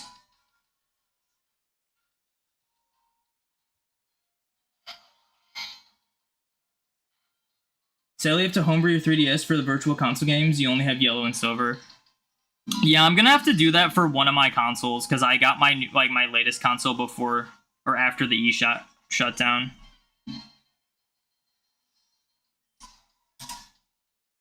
Found an 8192 shiny in white 2 Excadrill. Well, if you used a, like, luck power, there's, like, those, like, luck powers. If you use, like, the... Gosh, it's, like, one of the powers, if it's set to 3, it, like, gives you an extra shiny chance. So, if you didn't use, like, one of those powers, then yeah, it is, like, 18192. Yeah, you know, Absol is hunting Manaphy that way. Yeah, Absol and I think SB Coop are hunting Manaphy that way, which I think is, like, cool. Like, I definitely would encourage people to do that over using RNG manipulation. But me, personally, I'm gonna do it, like, the fully legit way via, like, the trading and whatnot.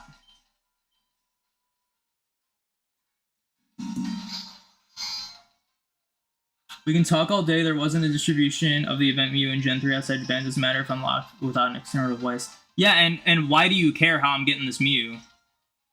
I feel like you just care too much about how someone else is playing a game. You said you're not trying to be rude, and you started asking ignorant questions. Ignorant is not stupid. If I had said you were asking stupid brain dead questions, yeah, that'd be rude. I said you're asking ignorant questions. So you're kind of twisting my words and kind of getting more offended than you should be, and yet you say you're chill. So I don't know, you're kind of contradicting yourself. I think you just want to be right. When it's like literally just a matter of opinion what we're talking about.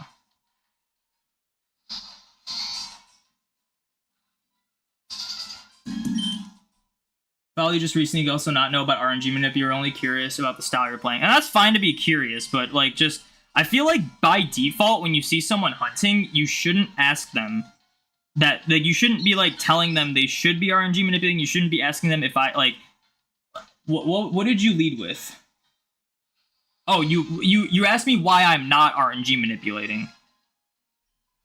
That's kind of like a basic, like, if you see someone shiny hunting, you should understand they probably understand how shiny hunting works.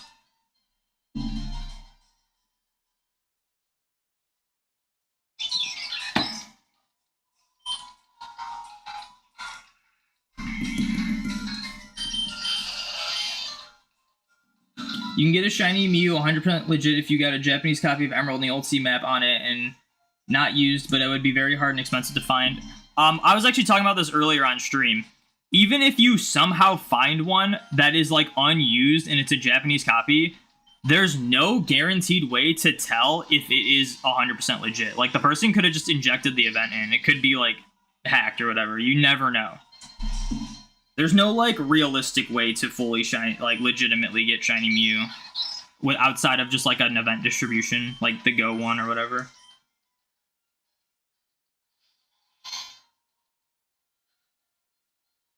So you don't see the Pomade glitch as completely illegitimate. Yeah. I mean, it's like apples to oranges. It's just, I wanted to do this Mew event. It's also wild how many people like have an issue with it. Like, I'm hunting this for me. It's not going to affect you if I get the shiny or not. You just don't have to watch the video. You've not even said once you should RNG manip, or that you're playing it in an incorrect way. Okay, but like, the way it comes off when you ask someone why, here's the thing. I understand that you did not ask that. But when you see someone shiny hunting and you ask them why they aren't RNG abusing, that is how it comes off. Regardless if that's what you meant. You have to understand that. Like, you have to understand that. Because 99.9% of shiny hunters probably already know about RNG manipulation. And even if they don't, they're probably fine hunting the way they are. They don't need to change the way they're hunting because someone in chat, like, told them about it, you know?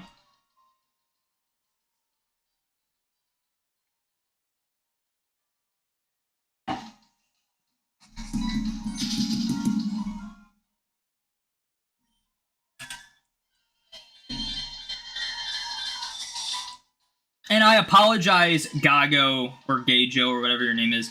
I apologize for immediately assuming that. But that is how it came off. And I've also had so many people ask me, like, that I should, or tell me or ask me why I am not RNG abusing, or why I should be RNG abusing. So you gotta also understand that, too. So, like, I apologize for assuming that's what you meant, but that is how it came off, and it's also something that has been asked to me so many times. When I have, throughout so many streams, made it very clear my stance on, like, those kind of things.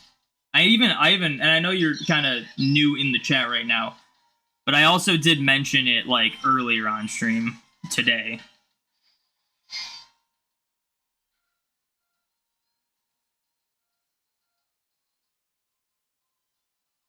Also get a Japanese Game Boy and Japanese Emerald for the event if the shiny isn't available.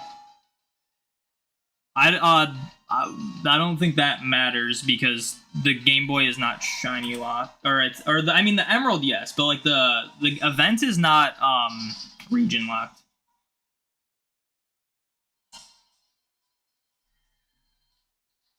The Game Boy is not region locked. I also found out your mystery gift shiny Mew is somehow fake, even though I don't remember trading for it. Yeah, weren't you telling me about that? I'm sure someone probably got the actual event and just, like, hacked it to be shiny, because, like, you can do that. I feel like Cerebi is like the go-to. Like if there's a shiny distribution, Cerebi will list it and show that it's shiny.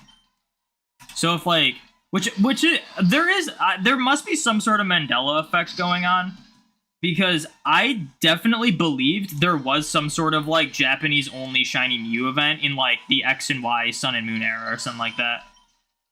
But I guess that never happened.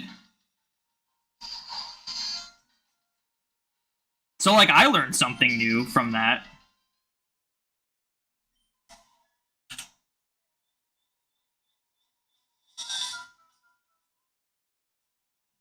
It was in Europe. Oh yeah. See, that would have been a weird thing. They usually don't give Europeans like special things.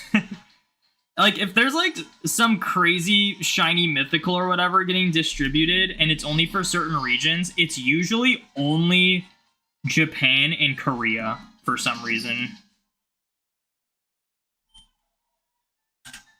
Japan did have a shiny Necrozma distribution. Yeah, they've had a lot. They've had shiny Diancie. Pretty sure Japan and Korea are the only ways like you could have gotten like a shiny Diancie, which is wild and admittedly a little unfair. Like it's one thing if they do shiny distributions for stuff that you can, you know, get shiny in other games. You can at least get shiny Necrozma in like Sword and Shield. But shiny Diancie being only available like one time in only 2 countries of the world is like wild to me.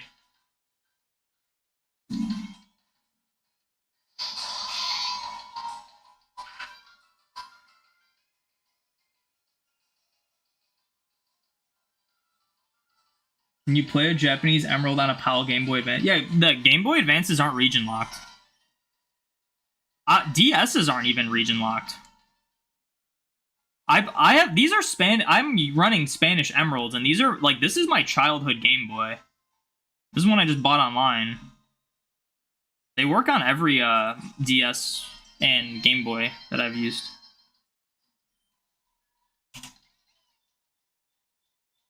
You wish you had a Spanish Emerald copy. You have an English one, but it's hard for me to get it in your country because of shipping and legit ones. There are a lot of knockoffs. There's a lot of knockoffs in Spanish. That's interesting. There's a lot of English knockoffs for sure. They're pretty easy to tell though for Game Boy games. It's harder to tell for the DS games. This does put a smile on my face. Just Chill Jack, thank you for the follow. Thank you for putting a smile on Thanos' face. I do appreciate it. Just follow you recently, didn't know your pain, didn't know others asked you the same question. It's like a cop being upset to a stranger just because he arrested someone before. But Gago, you're kind of missing my point. First of all, I already apologized. Second of all, I did say it doesn't matter what you intended for that comment. When you say that, it comes off a certain way. And I'm letting you know that so you don't have to keep defending yourself. Like we kind of I got it. I apologized, I got it.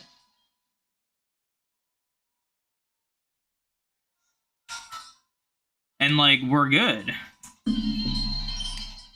But yeah, I'm against RNG manipulation. But it's also like what you were talking about with like going through all the nitty-gritty of like when you start like on top of it, like you ask me like you say like why not RNG manip when the event itself is not legit, you know, like whatever, like you didn't understand. It came off a certain way, but whatever, we move past that. But then you go on this tangent of like hacking is cheating, manipulating is not cheating, it is an exploit but not cheating, the event is illegal, doesn't matter. It's like you're just coming off as like a troll at that point. Like you have to realize that when you just start shoving down stuff. When like again, I've told you it's pretty much like legitimacy. There's a difference between legit and legal. This Mew is not 100% legit. Some people have issue with that. I don't. So like you just shoving stuff down my throat about your opinions on like what's like hacking and cheating and whatnot. That's not something I want to hear. It just comes off as like annoying.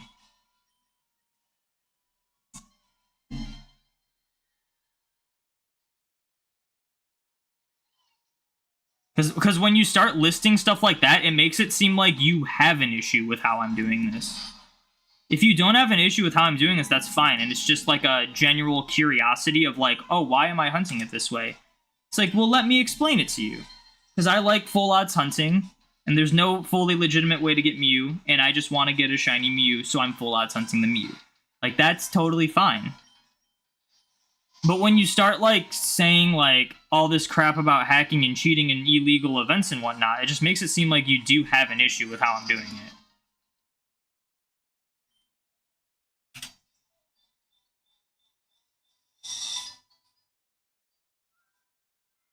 DSi and 3DS family are systems are region locked for Gen 5. Oh yeah, I forgot the DSi is region locked. I haven't owned a DSi in years though. But yeah, the DS Lite and DS Fat and then all Game Boys are not region locked. So it doesn't matter what language game you have. YouTube limits the letters you can use in comments, and English is not your first language. I mean, that's totally fine. You speak perfect English.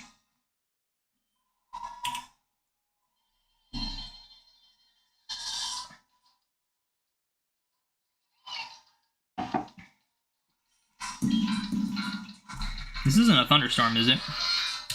It is not.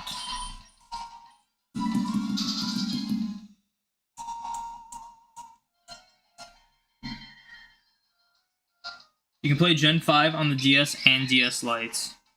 Yeah, yeah, because they're DS games. You can play Gen 5 on any DS system. Same with Gen 4. And any other DS game.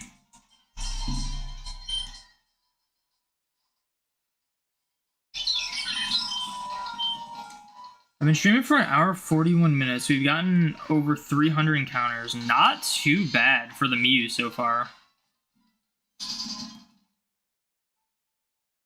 It's funny to me you can control your GameCube games, or your Game Boy games with the GameCube. Yeah, you need to have like a Game Boy player, and it's funny because like and this was like a year or two ago, so it might be different now, but at the time it was like you could buy a GameCube system with a Game Boy player, like with like included for like $60, which is like sounds like a crazy deal. But the issue with the Game Boy player is that it needs a specific disc to work, to like actually run. And the discs are like $300+. Which is like really unfortunate.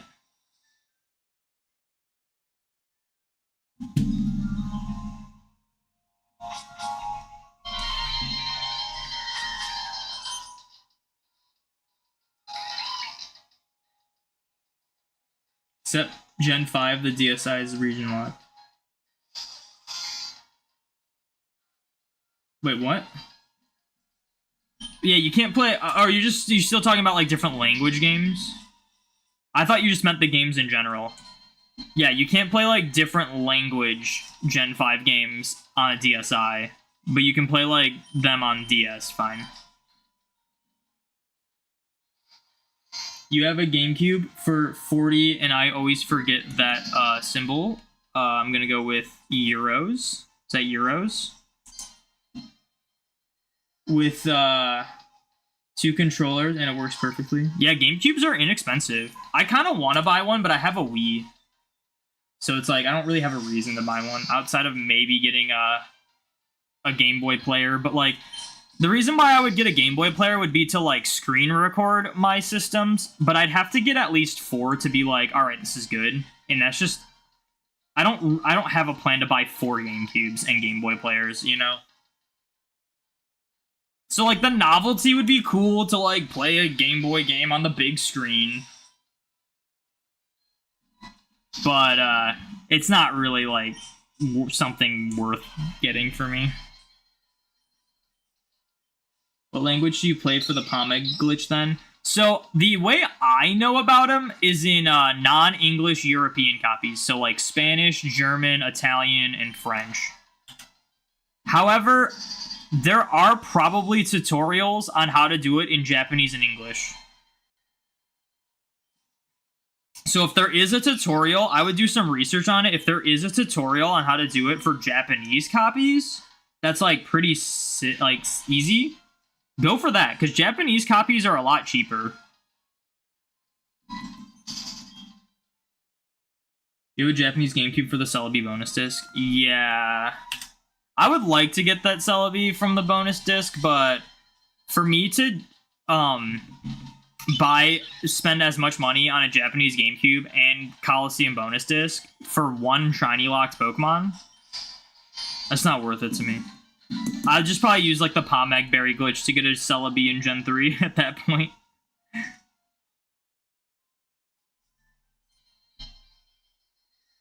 Manipulating isn't technically cheating, but even in, let's say, Pogo, people who defit, for instance, have an unfair advantage in certain aspects over those who don't defit, so it's cheating in that way. So, it's kind of hard to, like, compare it to Pogo, because Pokemon Go is, like, a very social game, where, like, you get literally anything and you want to share it with people. So, in Pokemon Go, like, obviously, if you defit on your own and whatever, yeah, it's unfair to other people in cheating, but if they don't know about it, it's whatever. It's the same with, like, spoofing. If you just, like, spoof or do whatever on your own time and don't, like, brag about it, like, whatever, who cares? It's the same with RNG manipulation in that regard of, like, yeah, you can RNG manipulate, fine. I don't understand the point of it unless it's, like, you're doing it to learn something or just mess around for a moment. But, like, if you're gonna RNG manipulate to, like, get a bunch of shinies fast, then at that point just cheat them in, just hack them in, you know? But I totally respect people that use RNG manipulation to, like, learn things. Like, we've learned a lot because of RNG manipulation. Like, I'm not gonna say it's the worst thing ever, I just don't really agree with when people do it just to get shinies. Just to, like, fill out a shiny living dex quickly. Or hunt a legitimate Celebi and Crystal. No, I'm talking like Gen 3 though. If I'm gonna hunt shiny Celebi, it's without a doubt gonna be in Crystal. Because that's the only like fully legit way to get shiny Celebi. Via hunting. Obviously you can get the one from Go, and there's been other distributions in the past. But I have like a Gen 3 living dex in my Fire Red, and I am capable of literally obtaining every Pokemon in Gen 3 except for Celebi. And I just can't justify spending hundreds of dollars for just that, even though it's like it's not even like a crazy enough thing for me to want to do. So I would probably just do like a Pomeg Berry glitch just to get myself a Gen 3 Celebi that is not shiny. But then when I go to hunt Celebi for like my shiny living dex, I'll do it in Crystal. Easily. NES, N64, Pokemon Yellow, Game Boy Color, GBA... GBASP, GameCube, Wii U, 2DS, DS Lite, new 3DS XL, 2 3DS, Switch, PS2, PS4, Xbox 360 are all your consoles. That's funny they have an Xbox 360 and a PS... Oh, not PS3, okay. Never mind, that makes sense. It was not fair for them to use a level 50 or level 51 Zarude when they first debuted using Master League when it was clearly not possible to have one that level to you and others that's cheating. Yeah, I agree with that. Like, again, it's like cheating is like whatever. Like, cheating, hacking is whatever until you start affecting other people with it. Like, we've all used action replays to, like, walk through walls or get an unlimited experience or catch every Pokemon or force every Pokemon to be shiny just to, like, mess around and whatnot. Like, there's no harm in that. But when you start affecting other people's gameplay, in a lot of the sense, it's, like, bragging about it, because that, you know, demoralizes other people. I also mentioned that earlier on stream, where, like, when people do cheesy things that are exploitations or like cheating or whatnot and then like brag about it to someone who did something legitimately, it kind of demoralizes the person that does it legitimately. So that's like not okay. That affects their gameplay, their enjoyment, and that's never okay.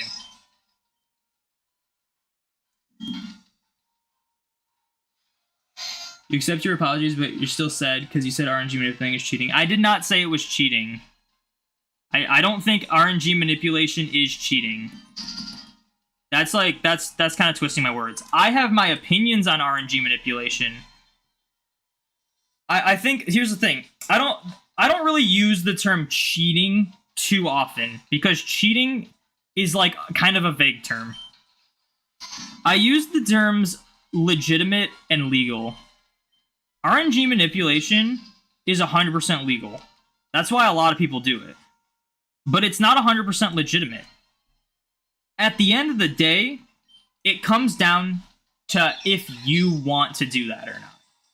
It comes down if you want to use RNG abuse, RNG manipulation, whatever. It's not 100% legit, but it's 100% legal. And it just comes down to your personal preference. For me personally, I think if I were to RNG manipulate stuff to try to make shinies easier to get, at that point, there's no satisfaction for me. And at that point, it's no different than if I were to just use an action replay to make Pokemon shiny. Because to me, what makes shiny Pokemon special is that they're really rare and they're very exciting to find. So when you take away that rarity, or even like use exploitation to take away that, it's not even just taking away the rarity, because like that's part of it. That's why I don't like shiny hunting in Scarlet and Violet, because it really does take away the rarity of them and makes them not as exciting for me. But especially when you use an exploitation to take away the rarity, like I don't agree with that, you know? But I definitely think there's value to be had in RNG abuse.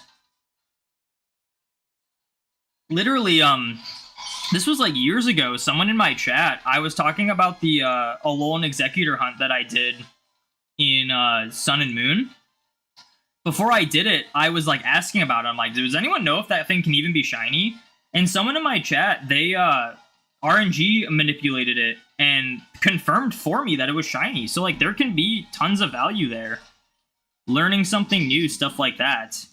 I just personally don't really understand why people do it just to get shinies. But that's more of just like, we have differing opinions, you know?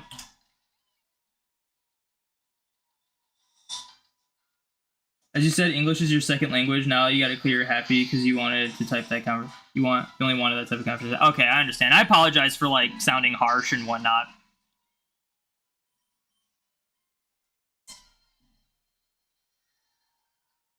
But I'm glad we can get on the same page.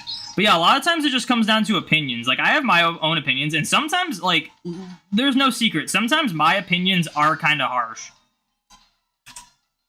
But, you know, at the end of the day, it really just depends on, like, what you want to do and what you're okay with.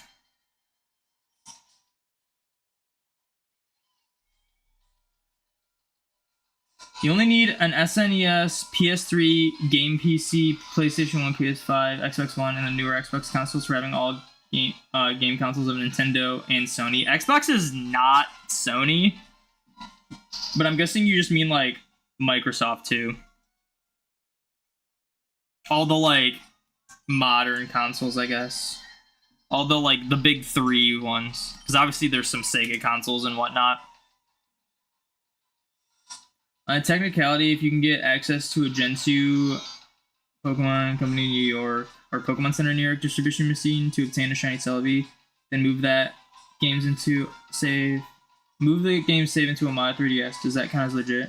No, it isn't available except the person that owns the machine. That's tough.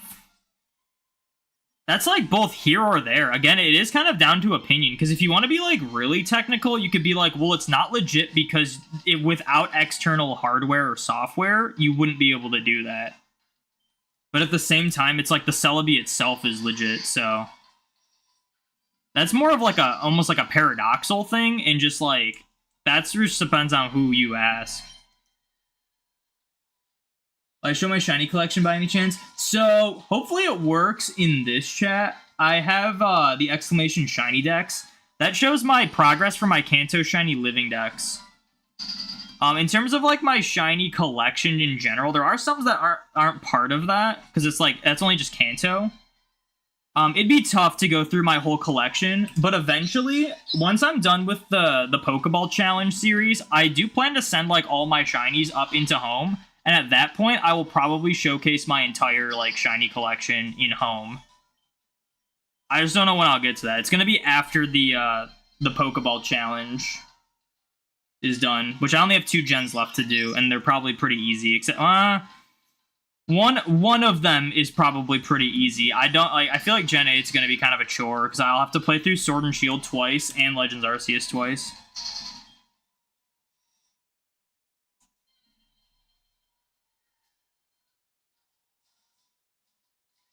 Good luck with your hunt. You got your Mew earlier today after 17,000. Well, it's good to know I'm not the unluckiest with this hunt, because I was starting to think I was. Congrats on your Mew. No offense, I hope I don't go that far. That does make me feel a little better about this, though. So thank you for that. Thank you for letting you know about the non-English Emerald. You're gonna get that soon for sure. Alright, good luck. Out of curiosity, where would you land on save state, setting up a shiny hunt in one game and then copying the save to other physical cartridge?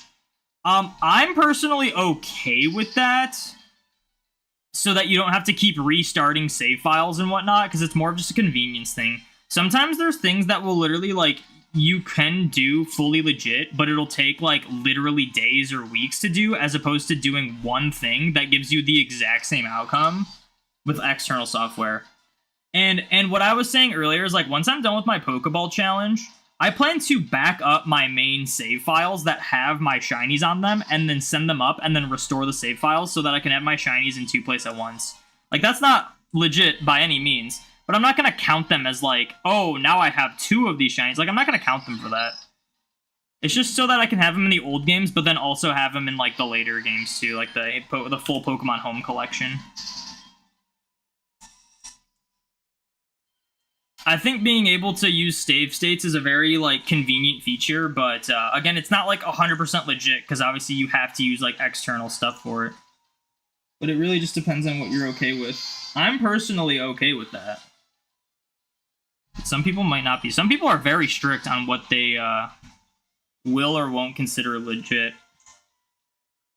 Or not consider legit, but, like, will or won't do because it's not 100% legit.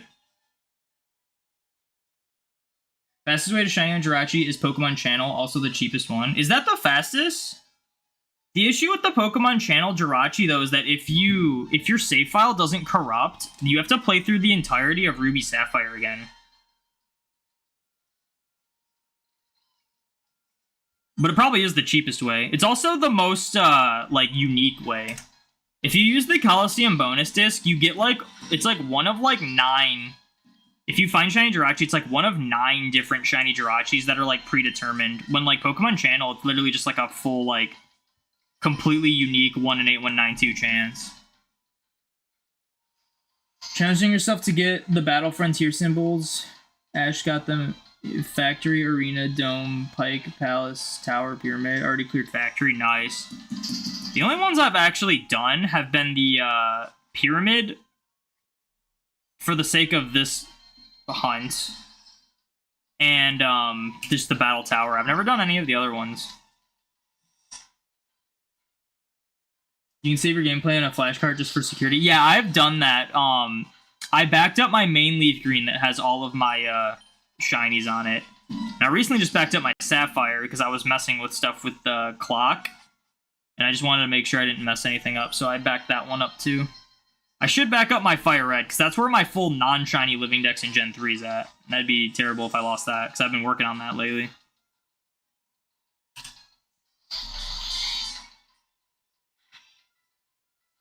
Oh, you backed up for Shiny Hunting Jirachi? Yeah.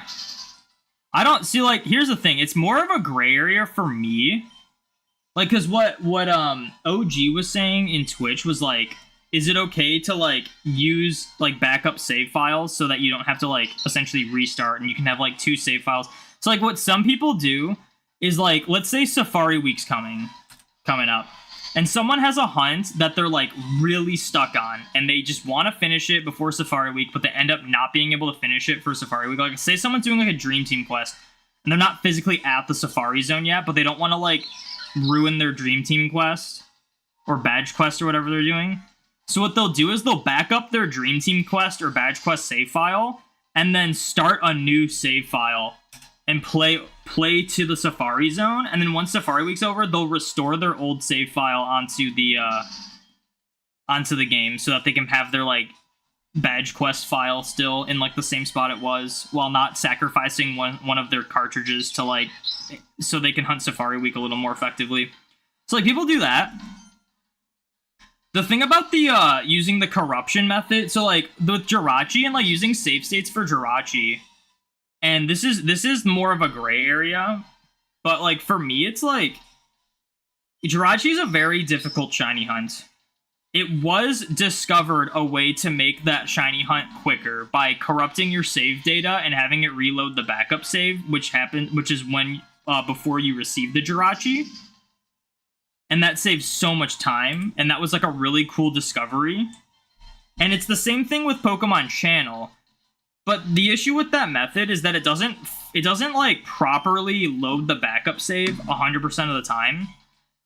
So for the Coliseum bonus disc, if that happens, then oh well, you have to play through until you get the Pokedex, which takes like 15 minutes or so. With Pokemon Channel, you have to play through the entirety of Ruby Sapphire. But what a lot of people do is like instead they just use like save states to like restore save files before they receive the Jirachi. And I feel like at that point, what's the point of the corruption method if you were gonna like plan to use save states anyway? Because I feel like you could theoretically do that with like any difficult shiny hunt. It's just like use a save state so that's like right before you got the thing, you know? Because, like, the idea of, like, the corruption method was like, oh, it's cool, you don't have to restart your save file every time. But now it's like, well, if you're going to resort to a save state, that means you could have just done that anytime anyway, without the corruption method. So I don't know. It's a gray area for me. For me, I would lean more towards, like, it's a little cheesy if you use save states for the Channel Jirachi. But at the same time, I don't expect people to play through Ruby Sapphire every single time their corruption doesn't work. So, you know, it's like a gray area.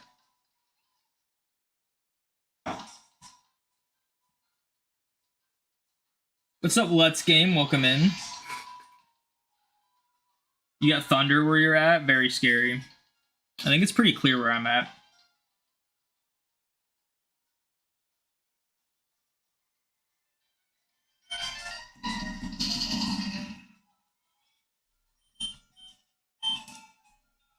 Let's Game, I'm doing pretty well, but I'm like longing to find a shiny. Like it's just not getting good luck, you know? I'm ready to pop off. Alright, here's what I'm gonna do. I need to take a break because it's very hot in my room and I've just ran out of water. So I'm gonna take a break. But I'm gonna, because I need to charge the system a little bit so that it lasts the whole time. I'm gonna swap over to this screen, and then we'll do that. But I will be right back.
I'm back. Thank you all for waiting. That break took me longer than I would have liked. And I can totally see that I missed a distortion. But I will make the most of it. We'll still be able to get, oh, I didn't stop streaming, or stop recording. I always forget to do that. I'll go on a break, but I'll forget to stop recording.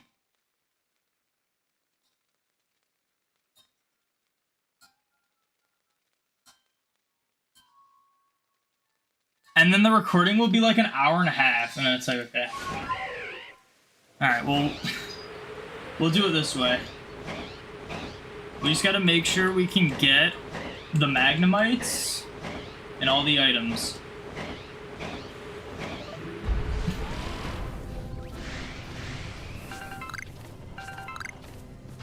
I should focus on the Magnemite first, though.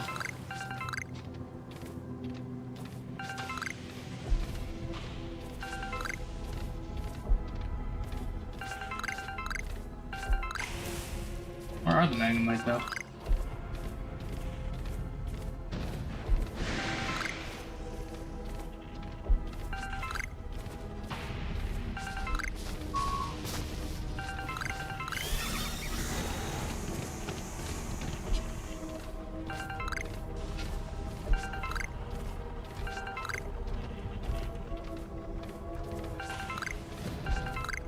They're like, why aren't the Magnemites spawning? Did I actually miss them? Is that a thing?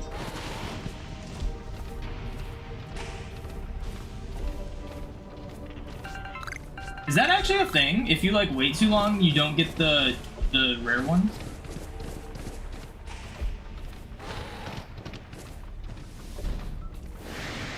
Like, what's going on here? I would have at least randomly ran into one of them, right?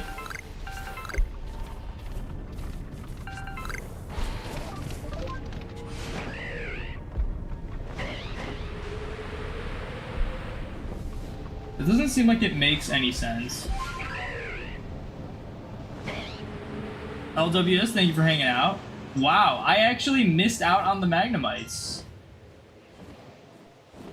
Why would that be a thing?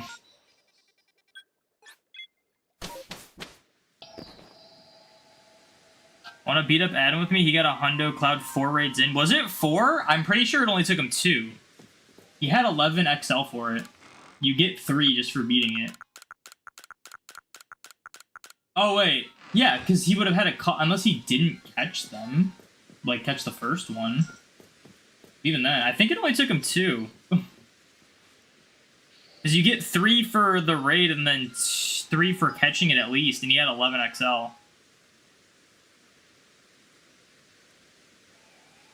Unless you don't get 3 for the Ultra Beasts. Because why would he would have to have at least 6 then, or at least 12 XL.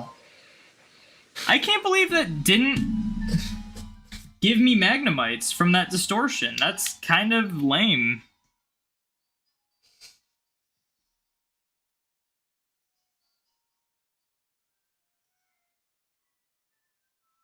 Or regardless, he has one super early and you don't. I mean, you get your fair share of super early raid bosses. Perfect. I can't even tell you the last time I got a raid boss in, like, less than 10. I don't think it's ever happened, besides the Giratina feat. Man, twice.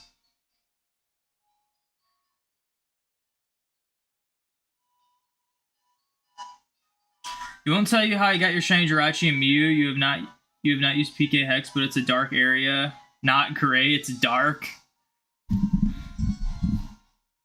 That just makes me think it's some sort of hacking. But, like, not PK Hex.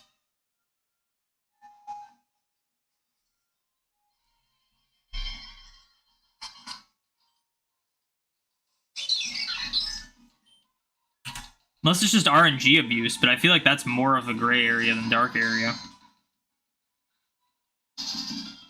Dude, I just saw someone on Twitter got a shiny Mew after 14,000, and now I'm just like, man, maybe I will get it soon. Who was it in chat? It was it God's Call Wayne? Yeah, got it in 17,000. Just saw someone on Twitter get it in 14,000. We gotta be getting it soon, right? Really hope so.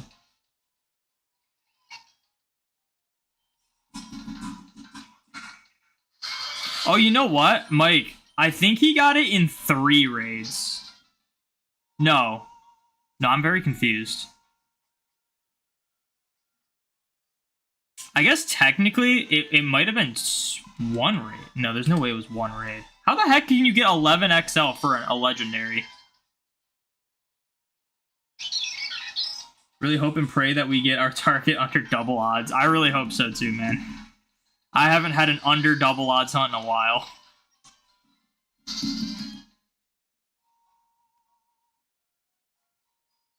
Like, I think it's not gonna happen for Mew, but it is, like, I feel like it's a little sad that I'm, like, really just asking for under a 12k hunt soon. You're at 2479 shiny charm odds. What are you hunting for? Yeah, I know I'll get Mew. It's just, like, I've had my fair share of very over odds hunts, and it feels like Mew's gonna be no different. It's just the Emerald thing. If this wasn't Emerald, I'd be like, yeah, you know, very unlikely we get it super over odds. But like Emerald, I've only had 2 hunts out of like the 5 or 6 I've done not be ridiculously over odds. The Synesty, yeah. Yeah, my Synesty, I was using shiny charm odds, and that phase was like 5,000 for me. That was like my worst shiny charm hunt ever. I'm trying to do the math on how you can have 11 XL for a Blacephalon in Pokemon Go. You get 3 from a raid, so that's 3. Let's say you catch it, it gives you guaranteed 3. You get at least 6. The most you could get would be 9, right? No, it'd be 6, 7. It'd be 8. So, how would you get 11 XL? Because if you did 3 raids, it'd be... I guess if you... I don't know. I'm going to ask him how many he took.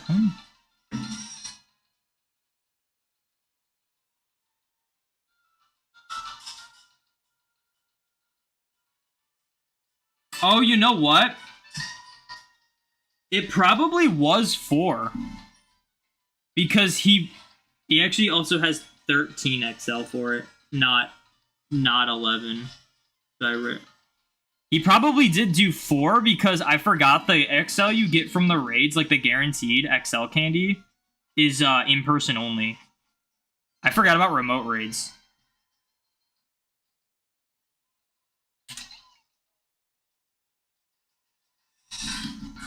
That was probably what's throwing me off.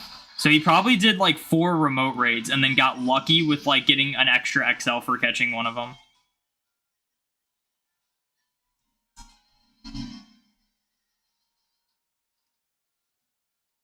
Or he did like 1 in-person raid and then 1 remote. But that seems less likely.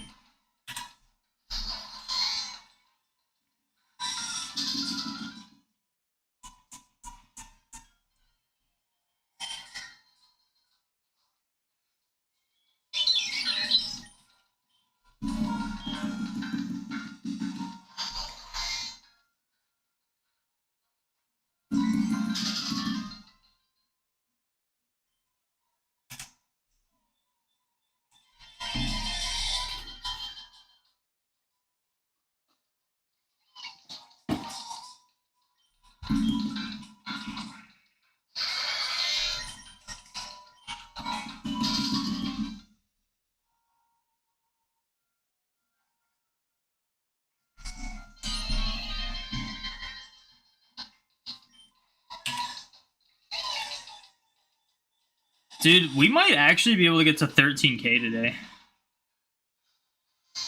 For Mew. It's not even 4 o'clock yet.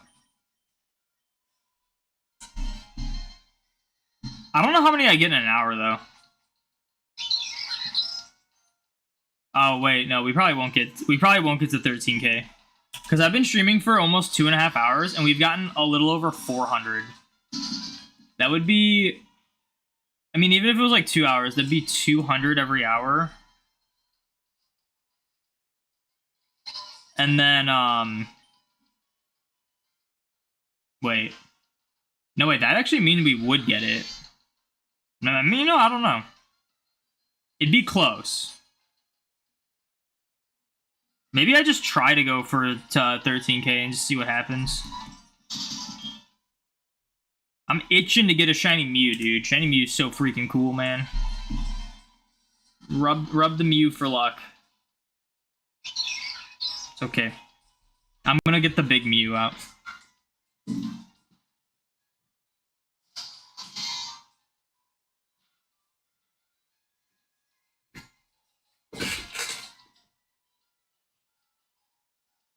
Rub the big Mew for luck.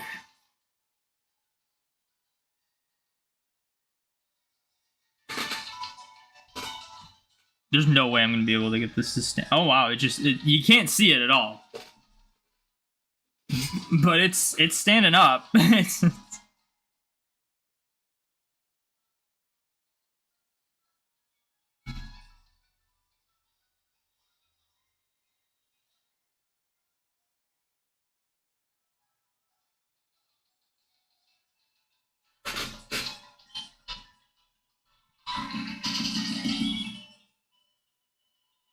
Stream brought you shiny like shiny Starly and Pokemon Diamond after 37-12. Dang, nice. At least someone's getting shinies.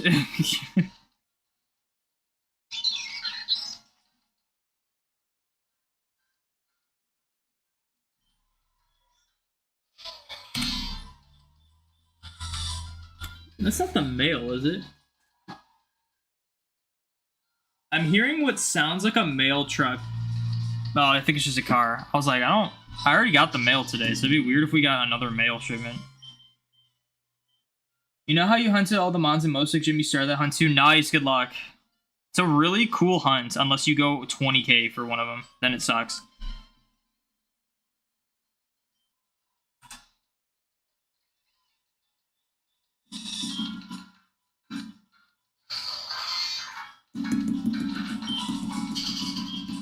Are you targeting, like, all of them, or just, like, a specific one?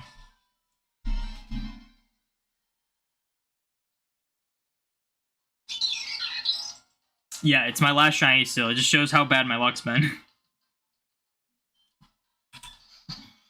That hunt took me months to do, and it's been months since that. And I haven't gotten anything else.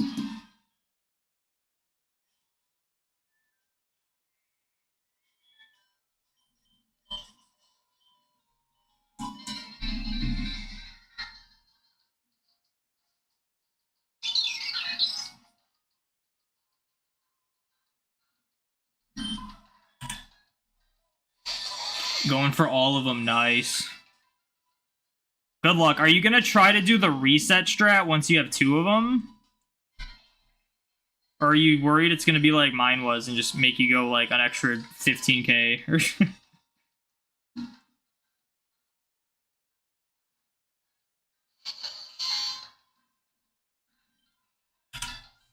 Because by all means, like, by all accounts, you should most definitely be able to reset for those Motosoak Gym Shinies.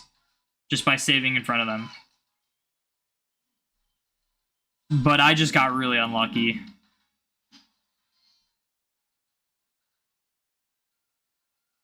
I would have been devastated, though, if I got another Sizzlipede after going 20k. That would have been so brutal. That was a scary hunt at that point.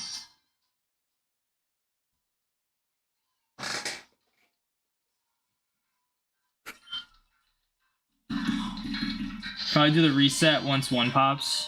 Well, the thing is, if you get one of them, you just go between the other 2 until you get the second one. Then you do resets. If you're going for all 3 of them, you shouldn't need to do resets until you have 2 of them.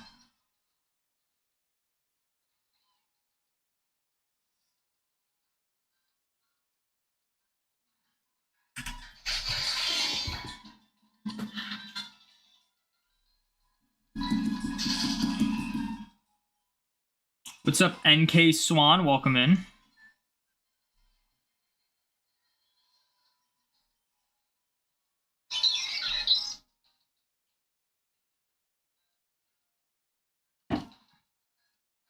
Yeah, but like for me, like the plan for the gym was like go between Vulpix and Sizzlipede. I got Vulpix. Then I went between Sizzlipede and Litwick and got Sizzlipede. And at that point, it's like, all right, now if I just want to get Litwick, you just reset for Litwick and just don't go 20k for it. It's like I've been on this map for way too long. I just realized that. Oh my gosh. Time does not advance when you are on the map, surprisingly. So that was not ideal.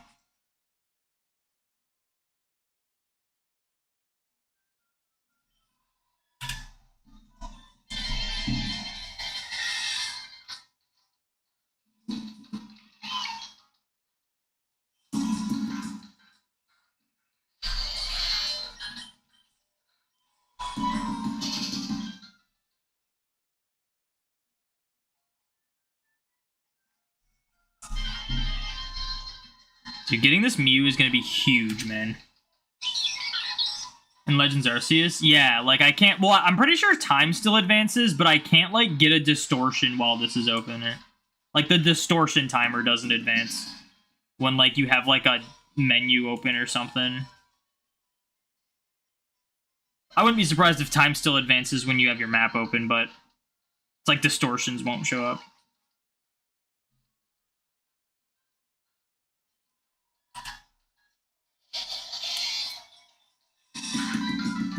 The distortion timers are so, like, finicky.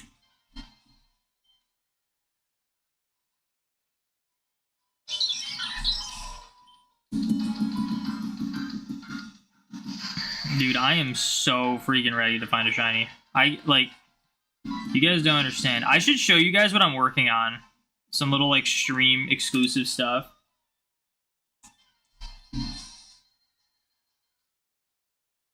I'm building a hat. By building, I mean, like, crafting together a hat for Safari Week. And I need to show you what I got so far. I think I can pull it off. There's a couple things I'm kind of worried about, but I think I can pull it off. So I should show you what I have so far. I only have, like, some of the pieces cut.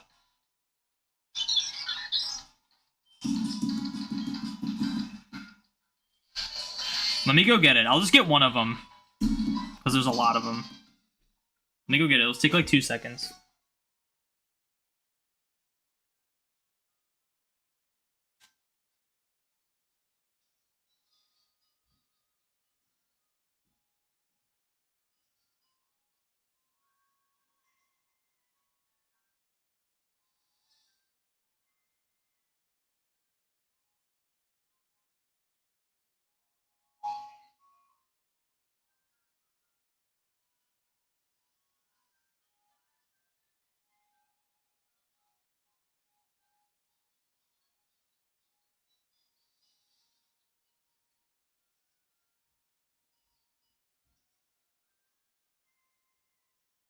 All right.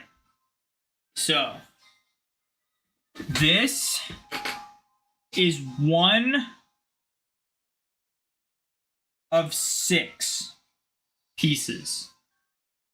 Not sure if you can tell what it is, but it's one of 6 pieces, and it has nothing on it yet. Actually, there's a couple things I'm worried about. One is putting the whole thing together. One is a detailing on these things. And then another thing is one of these is like drastically different than the other ones.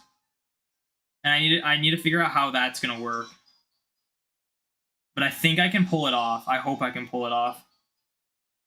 I just hope I don't mess up on the detailing, because I'm not a sewing expert. But if I can pull this off, it's going to be a cool hat. I really hope I can pull it off. But I'm pretty excited about that.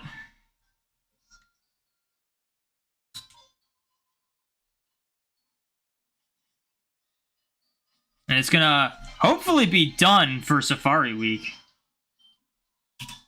It's gonna be a hat, and I'm gonna wear it during Safari Week and probably sweat so much because my room is already so hot.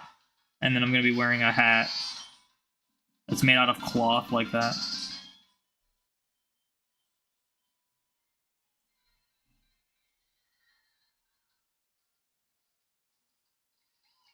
Sounds exciting. It is exciting. It's not gonna be like a traditional hat, so it's gonna be like a quote-unquote safari hat. It's gonna be the hat I wear for Safari Weeks, but it ain't a safari hat. And it is themed around, like it works with Safari Week. Like it's like a Safari Week themed hat. My eye is like hurting.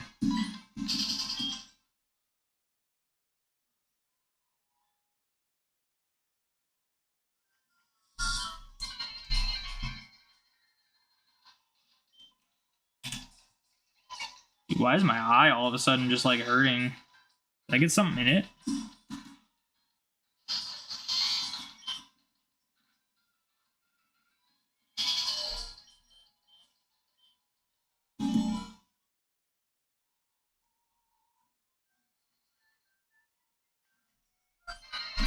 There's a distortion. Close one.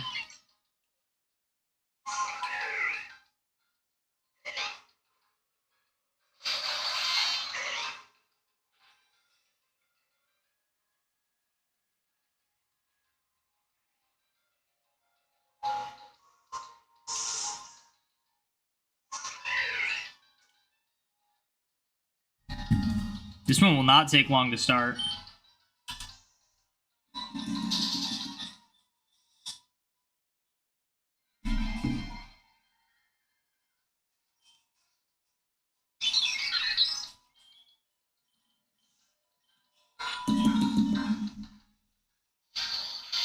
What will I hunt after Mew? So on stream, I'm going to be hunting for Milcery with the Misty Mark. Off stream, I have a bunch of hunts planned.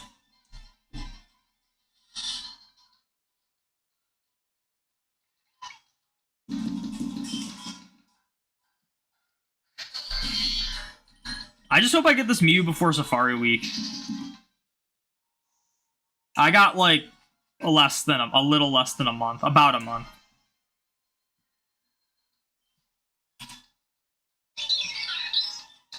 You trained a Colossal to level 50 for the hunt too.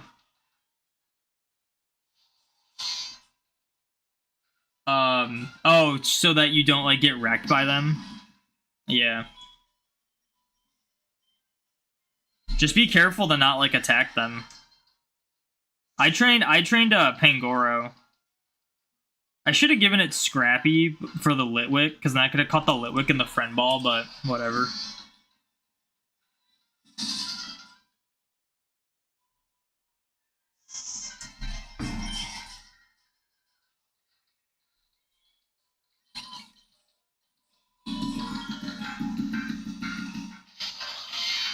Yeah, Scrappy Pango is the best. The issue is it's really difficult to get ability patches in Sword and Shield. And then I think the only other way you get like hidden abilities in Sword and Shield is like through raids, I think. So it's like very unlikely.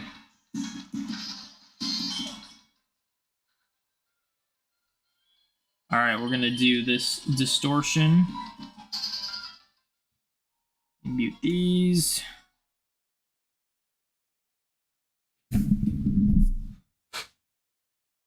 Use Colossal because it can't get burned. Yeah, that's a good one.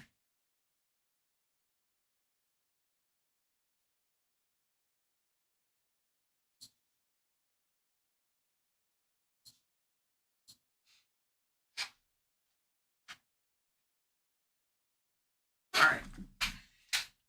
At least we've gotten some decent distortions in. I do like the idea of me,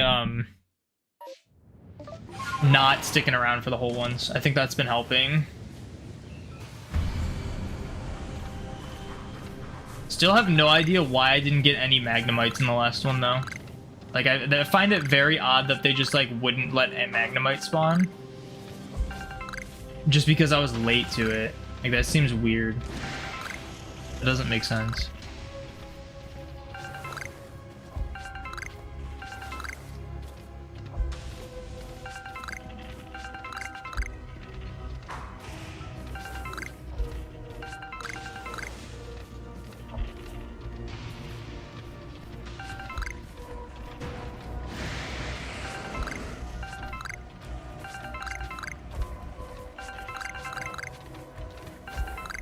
I got a leaf stone. That's pretty rare. Leaf stones are, for some reason, really rare in this game. Like, you can buy them, but just to find them, it's, like, kind of hard.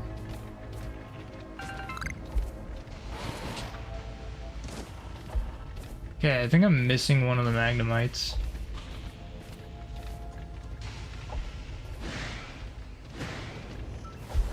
Oh, cool! An Alpha Magnezone that I don't need.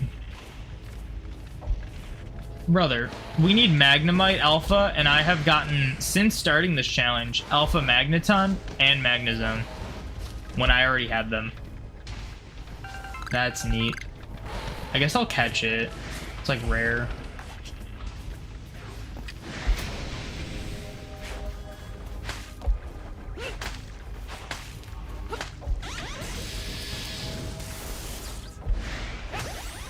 That thing started attacking me like after I had stunned it. It was like a delayed stun.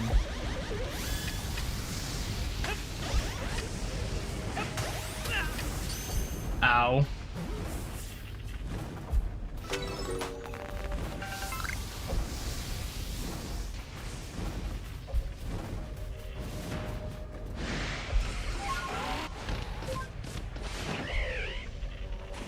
Yeah, I got shiny Magnemite as well. I got shiny. The shiny Magnemite's cool, at least. But, like, yeah, it's like I got shiny Magnemite, which is like a sixth of the odds as an alpha one. And then I got the other two Pokemon that I don't need alpha as alphas. And Magnezone is so rare. I wouldn't be surprised if Magnezone has a higher alpha chance. Because I realistically have only seen like 5 or 6 Magnezones doing this. Like, we mostly see Magnemites and Magnetons. I think we got all the items. Unless there's some around the border that I haven't seen yet. Haven't gotten.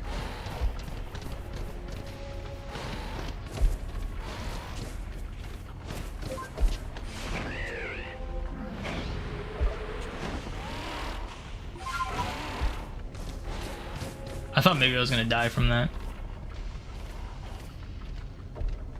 Is there an item in here? No, okay. Alright, time to leave. So baffles me you got the shiny, not the alpha first. That also that happened with like a lot of Pokemon actually. So like even with max shiny odds in this game, alphas should still be more common. Like I got shiny Munchlax like way before the alpha one. I got shiny. Let's see, what's another noteworthy one?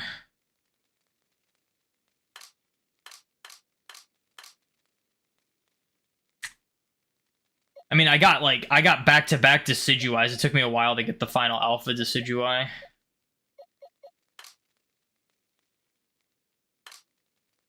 Yeah, I got Munchlax was like way before the alpha. I got Cherim before the alpha.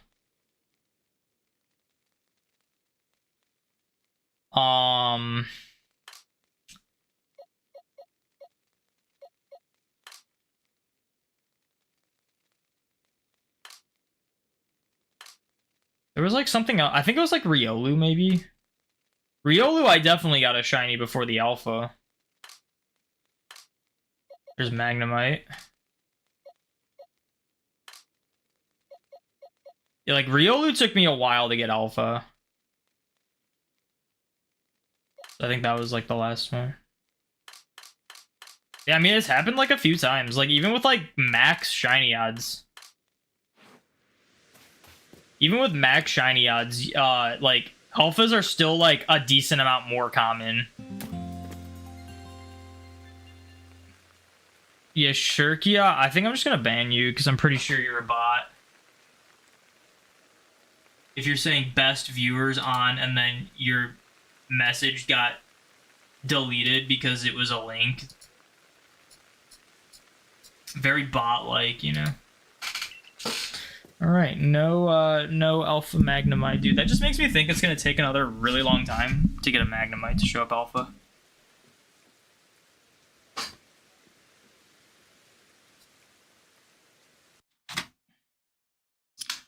Man, this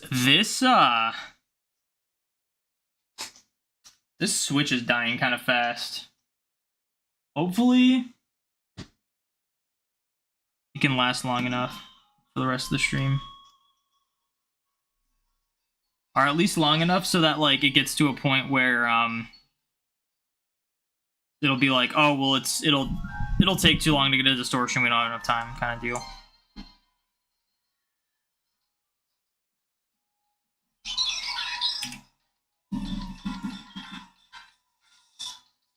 What am I hunting? Shinies, alphas, shinies, just alphas, just alphas. It's nearly impossible to get everything alpha shiny in Legends without like some sort of RNG manipulation.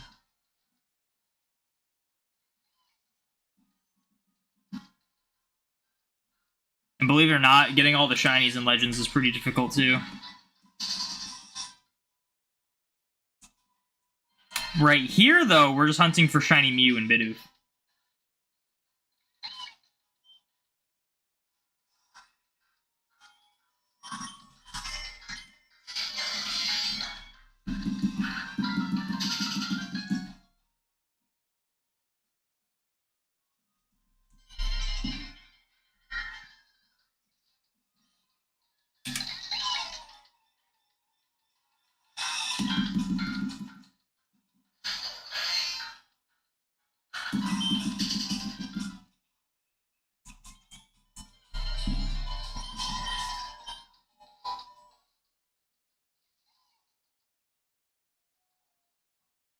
Like, to put into perspective, like, how unlikely it would be to, like, how unrealistic it is to try to go for all alpha shinies in Legends. My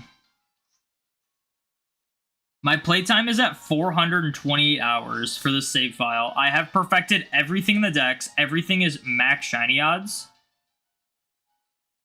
I have only ever found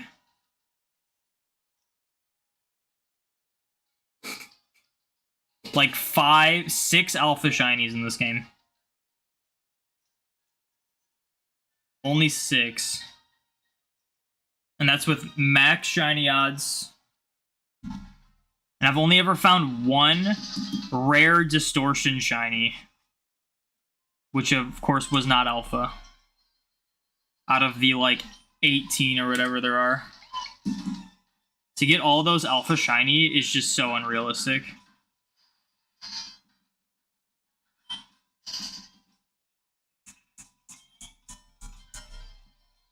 But we're really close on getting all the alphas. We just need Magnemite, the full Porygon line, the Cranidos line, and then the female Sneasel and Weavile. Like, we're in the home stretch for the, all just the alphas.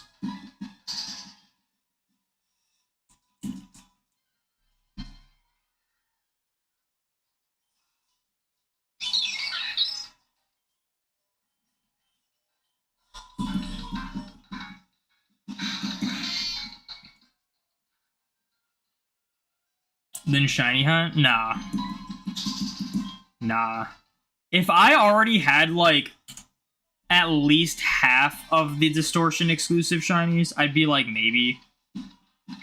But, again, it's like, it's so hard to get all of them.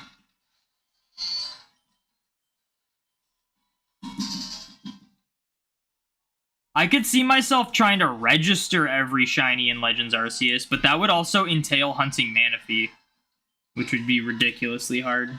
Which I do want to do one day. It's just not something anytime soon that would be completed, is getting all the shinies registered in Legends.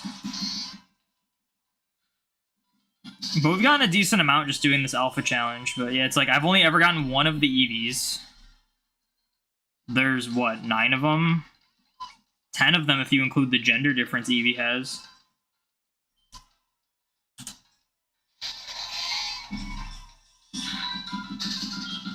I consider myself, I've gotten pretty lucky with, like, the rare shinies in this game. Like, getting Magnemite, a Burmy, and a Cherim is kind of crazy. But, like, to complete all of them, that'll just never happen. Unless I use other games. Which is a possibility. It is a possibility. There could be a video I do where I try to register every single Legends Arceus shiny.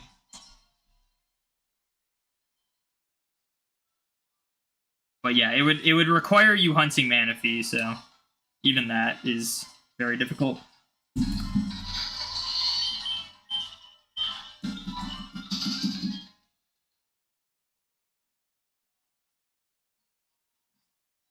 I think there is something in my eye. I think there's just like an eyelash or something in my eye.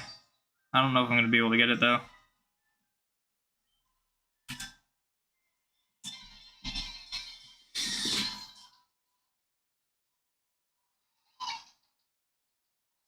Dude, it'd be on. So for those who don't know, I actually, because I'm up to like an HDMI splitter, and I use the TV that's over to my right, to the left from what you're viewing. I have this big TV, and I use that when I do like the Legends stuff. Like I use that to look at what I'm going for in Legends. But when I swap back to this view, it's like this. What you're seeing here is on this huge screen. It would be unreal if like I like did an encounter with Mew, went to like get a drink of water, and then saw blue Mew on the giant screen. Like I do this, and it's like blue Mew. Like that'd be so crazy to see it on the huge screen like that. I may have just gotten the eyelash out of my eye.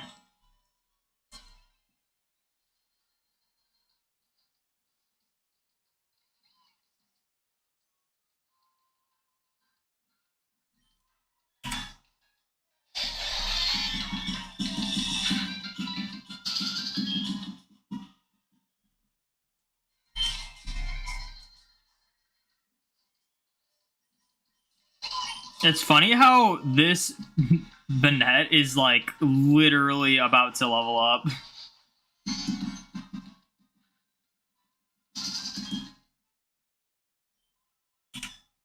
I wonder how much experience it is. If I were to take a guess how much experience it needs for a level up, I'd say like 84. Let me look up the thing again. No, maybe it might be over 100. It might be like 120, 125. I have two guesses, 84 or 126. Let's go 126. Let's see what it is. 254. I was way off. Okay. I also, by the way, isn't this kind of a cool ID? It's kind of hard to see, but it's 37755. That's just my regular Sapphire playthrough ID, and I found 2 random shinies on it.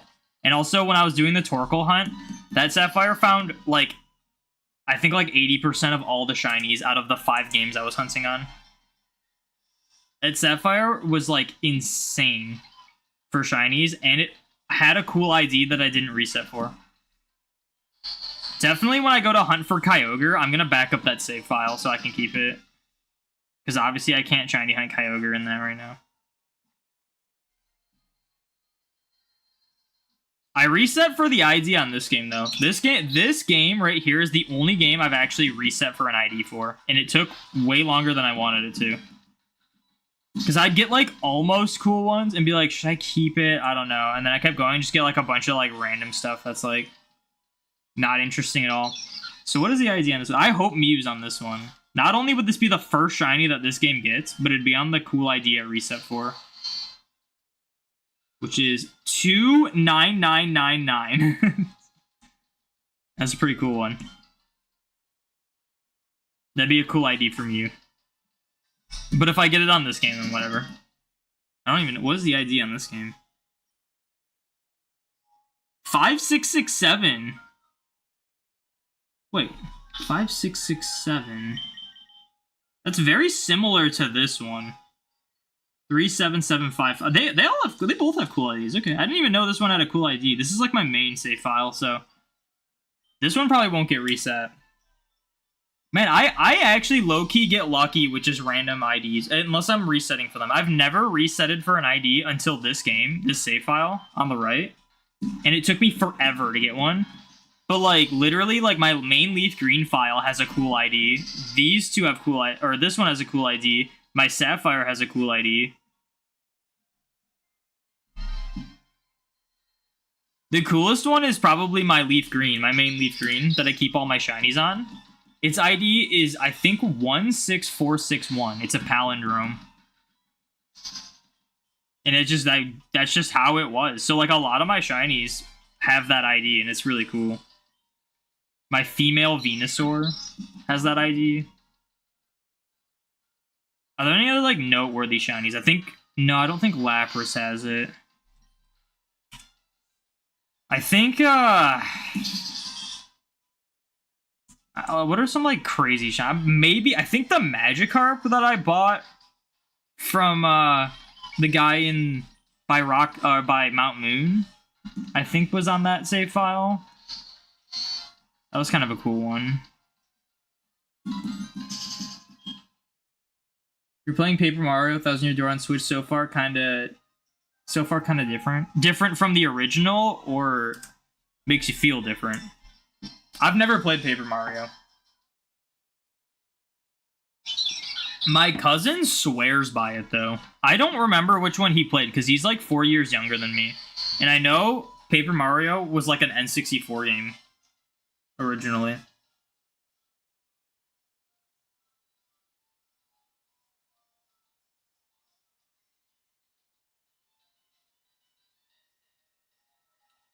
Does anyone know if there's any what's a cool multiplayer game? Like a really fun multiplayer game on the Switch that like you need like 2 Switches for. So like say I'm with someone and we both have Switches, but we're like playing like a game together.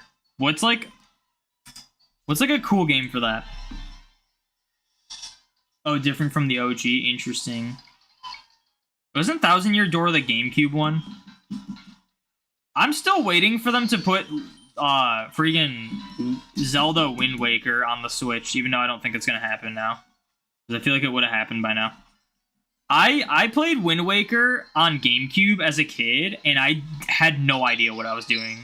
And now that I'm like older, I kind of want to like play it again just to like know what to do, because I'll probably figure it out. Are you hunting Mews on OG Emeralds or Repros? These are authentic Emeralds, but they are Spanish copies. So they're authentic, but they're in Spanish. I only have one GBA game that's a repro, and I make it well known that it's a repro. It's very obvious that it is. Because I got it, my friend gave it to me. I don't even know how he got it. He gave me a repro copy of Fire Red and Leaf Green. And the Leaf Green didn't save at all. Like, you couldn't save this at all. It would just delete every time. So I threw it out. And then the Fire Red worked totally fine for me, but not for my friend, which is why he gave it to me. And I found out later that it just doesn't work on DSs. He didn't have a Game Boy. All he had was a DS that he played Game Boy games on. So I know now I can do everything on that except for put it in a DS. So if I need to like migrate Pokemon from it, I have to trade it to a different save file first before sending them up. Mario Party, Mario Kart, and Smash Bros. Mario Kart, all those you need both people to own the game though, right? It's not just like a Connect. It's not like a DS download play type thing. That's like in the past, isn't it? I have Mario Kart for the Switch, but I don't think my cousin does.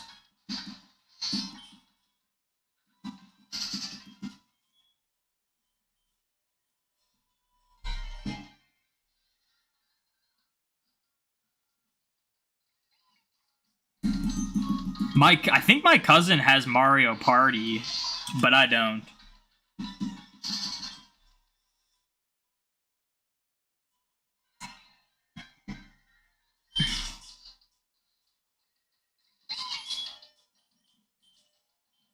Yeah, you think so? See, like, I wouldn't expect my cousin to drop like $60 on Mario Kart to like play it with him. And I also don't know if I would be willing to drop $60 on Mario Party to play with him.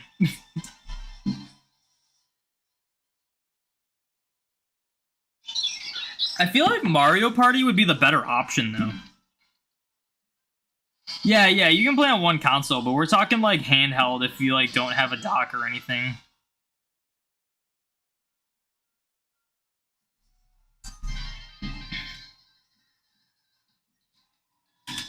Because sometimes it's just fun to chill in like handheld mode. That's what made DS download play so fun back in the day. So you could literally just have like one person with a game, and then like have a bunch of people like connect to it and just play.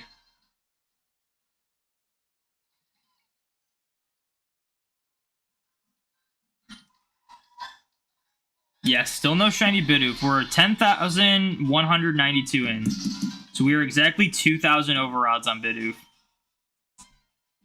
Now we're 1 over 2,000 over odds. 2001 over odds, if you will.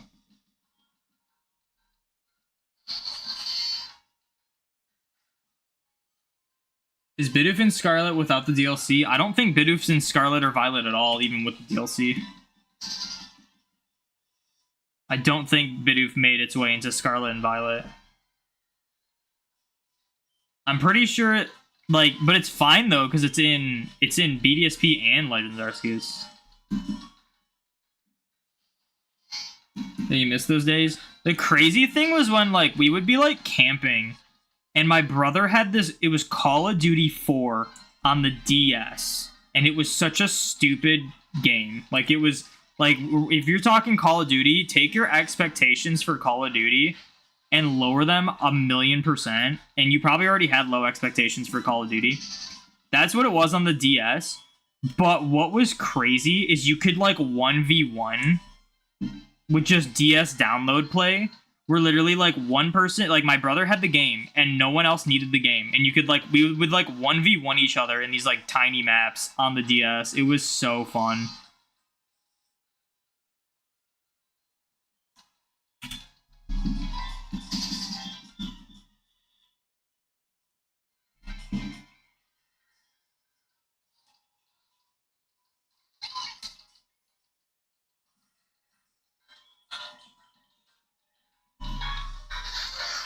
Didn't miss a distortion, did I? Nope.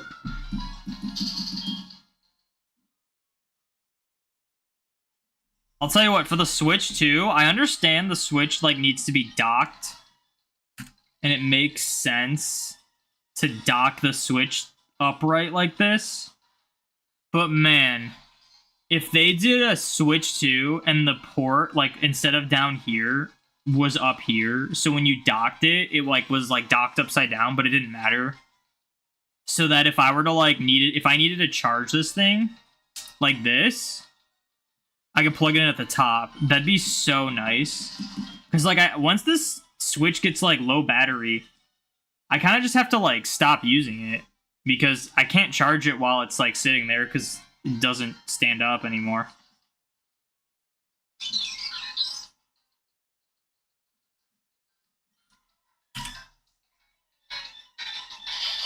You still remember there was a Guitar Hero on the DS? Yeah, we used to have it. You put there's a controller thing that you put in the Game Boy slot of your DS that had like it was like the buttons. It was only like 4 of them though. I don't think it was all 5.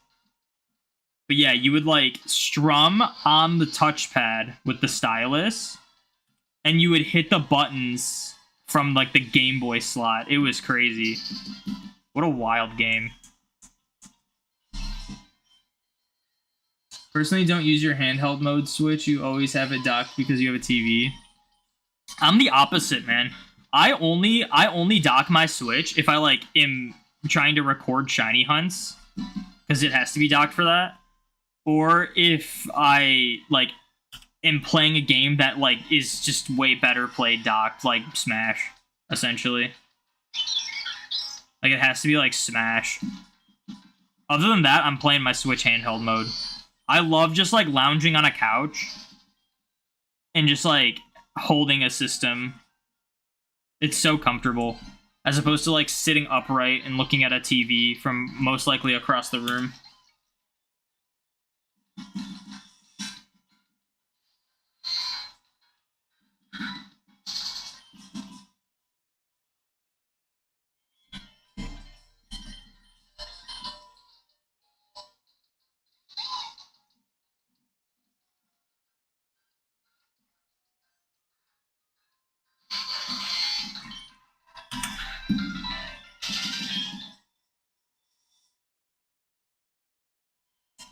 But yeah, it's funny, when the Switch got like announced, I thought it was like I thought it was so stupid. I was like, wait, you put it like docked, but then it's like handheld? I thought that was such a dumb gimmick.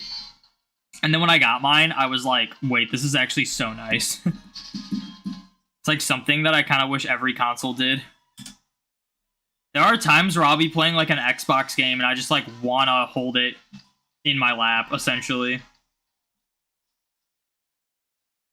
It's just nice not having to be like upright.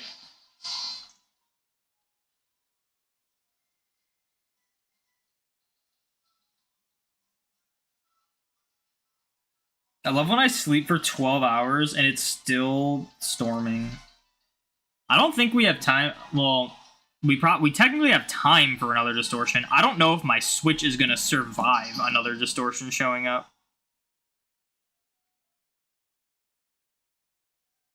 It's at 10%. Like,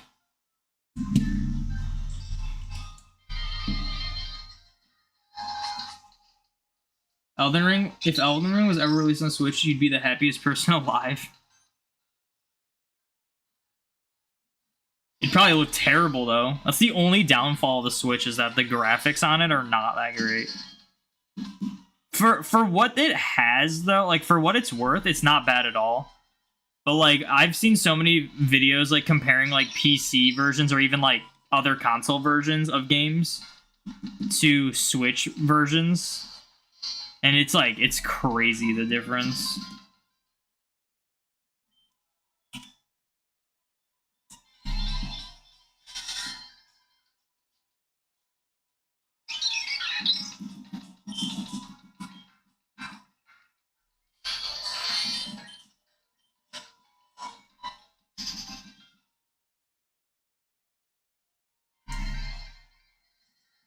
Oh.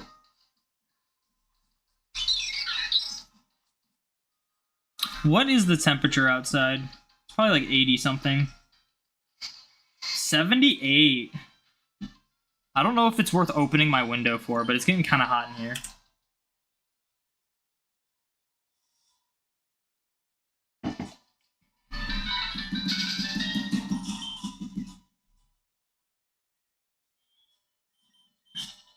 What's it gonna be in like an hour? 78. 77.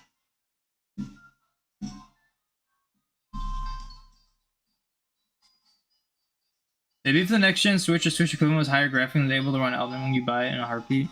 The next Switch console is reported to be, I think they said upwards to Xbox Series S, not XS levels of like performance, which is pretty impressive, I would say. Because let's be real, people, there are graphics snobs out there. And people will say, like, they'll hear, like, oh, it's going to be like the it was like PS4 to Xbox Series S. They'll be like, man, we're a whole generation behind. Oh my gosh. But it's like, dude, there's virtually no difference between, like, an Xbox One and an Xbox Series S. It's like load times are, like, the biggest difference. PS4 levels? That was old. There's been an updated one that says it's, like, upwards of, like, Xbox Series S performance, which is impressive. Obviously, nothing is like 100% true until it's actually confirmed, but that should be announced pretty soon. I wouldn't be surprised if they announced it in like June. You don't follow, trust leaks and rumors, so you'll believe when I say. Yeah, I mean, like that's fair. I've been very much trusting a lot of the leaks and rumors, but I haven't been like super diving into them. So like I don't get every detail about it. I just get the ones that most people hear about. DB, thank you for the good luck. Oh geez, I messed that one up.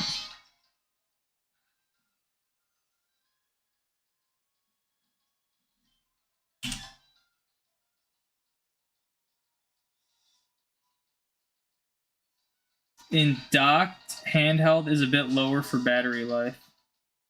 In docked, handheld is a bit lower for battery life. Wait, what do you mean? Docked and handheld are separate. If you're saying like the handheld has a lower battery life than docked, the docked it's like literally charging it, so of course it is.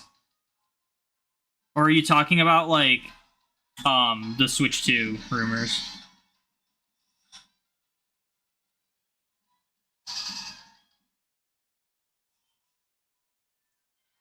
Speaking of battery life, 7%. Oh, the Switch 2. Oh, interesting.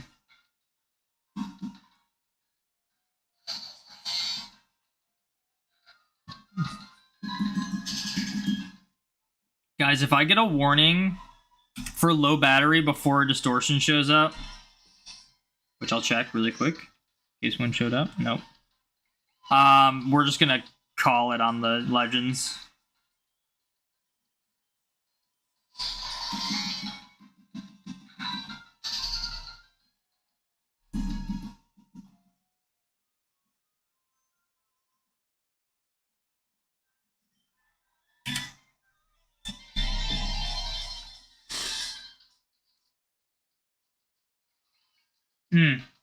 Speaking of battery life too, the Game Boy on the right has been at red light for a minute now.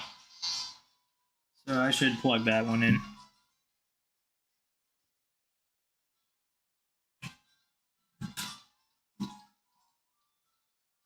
Alright, let's see. We want to thread this through here, I think. This might have to stick out a little farther. Oh. Well, it's back to green light after I just did that. Whatever, I'll still charge it. Oh yeah, it does have to stick out. Shoot. Okay, well. We can still see the Mew, so it's fine. It's just going to be harder to control. Actually, I can just push this box farther back. Big Mew's falling. Big Mew can lay down over there. There we go. That's a lot better. Oh, okay. Back to Thunderstorm. Okay, that means we're done with the, we're done with Legends. It's not... This Switch is not going to survive long enough for another distortion to show up.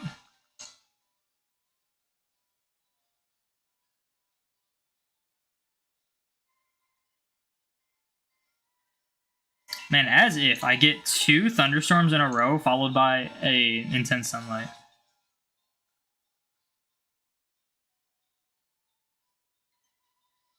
And there's the low battery, alright. We'll just do that. No more Legends. Which means I don't need this box anymore, meaning I can line these games up completely fine.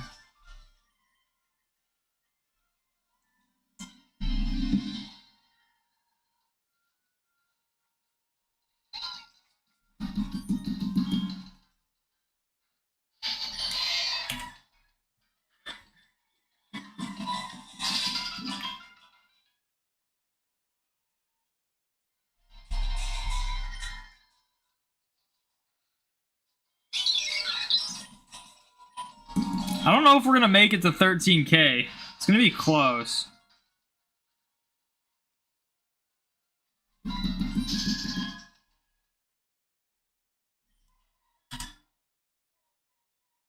That'd be really good if we did, though, but we've already been streaming for over 3 hours.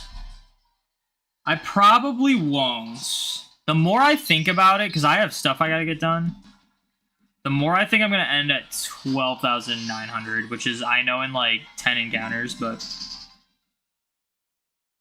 I just feel like I need to give myself more time than I am giving myself. But we'll be back at it next week. I don't think I have anything else to like set up. So unless we're doing the Gen 8 Living Dex, which won't be for at least a good few weeks, we will just mainly be streaming this until Safari Week.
I just cannot wait to get a shiny Mew. I can't wait. I want it now. It's gonna be so crazy seeing it go across the screen, unless I'm not looking.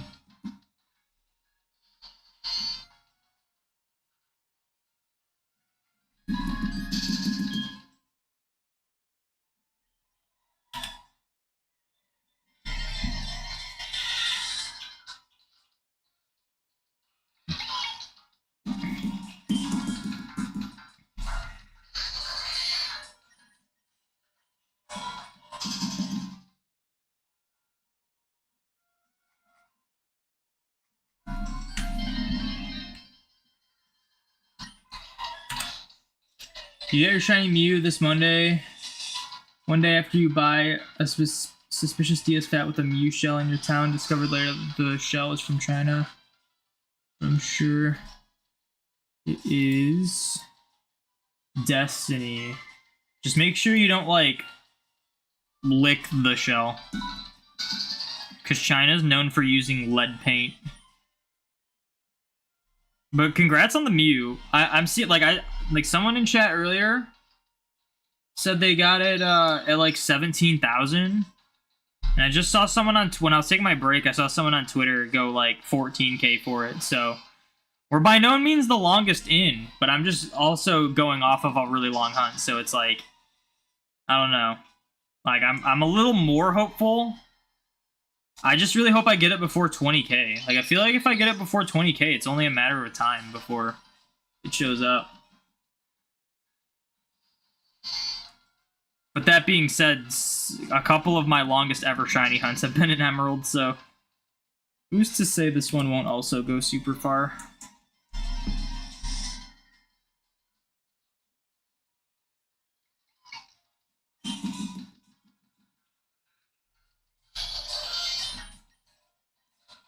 Yours was 6,138. Yeah, it's I would have loved an under odds. It would have been a little anticlimactic if it was like 1,000 or something. But like a nice like 6K is always like it's always very good. They always come when you're not looking. They come when you least expect it. When you're not thinking about getting a shiny, that's usually when they show up.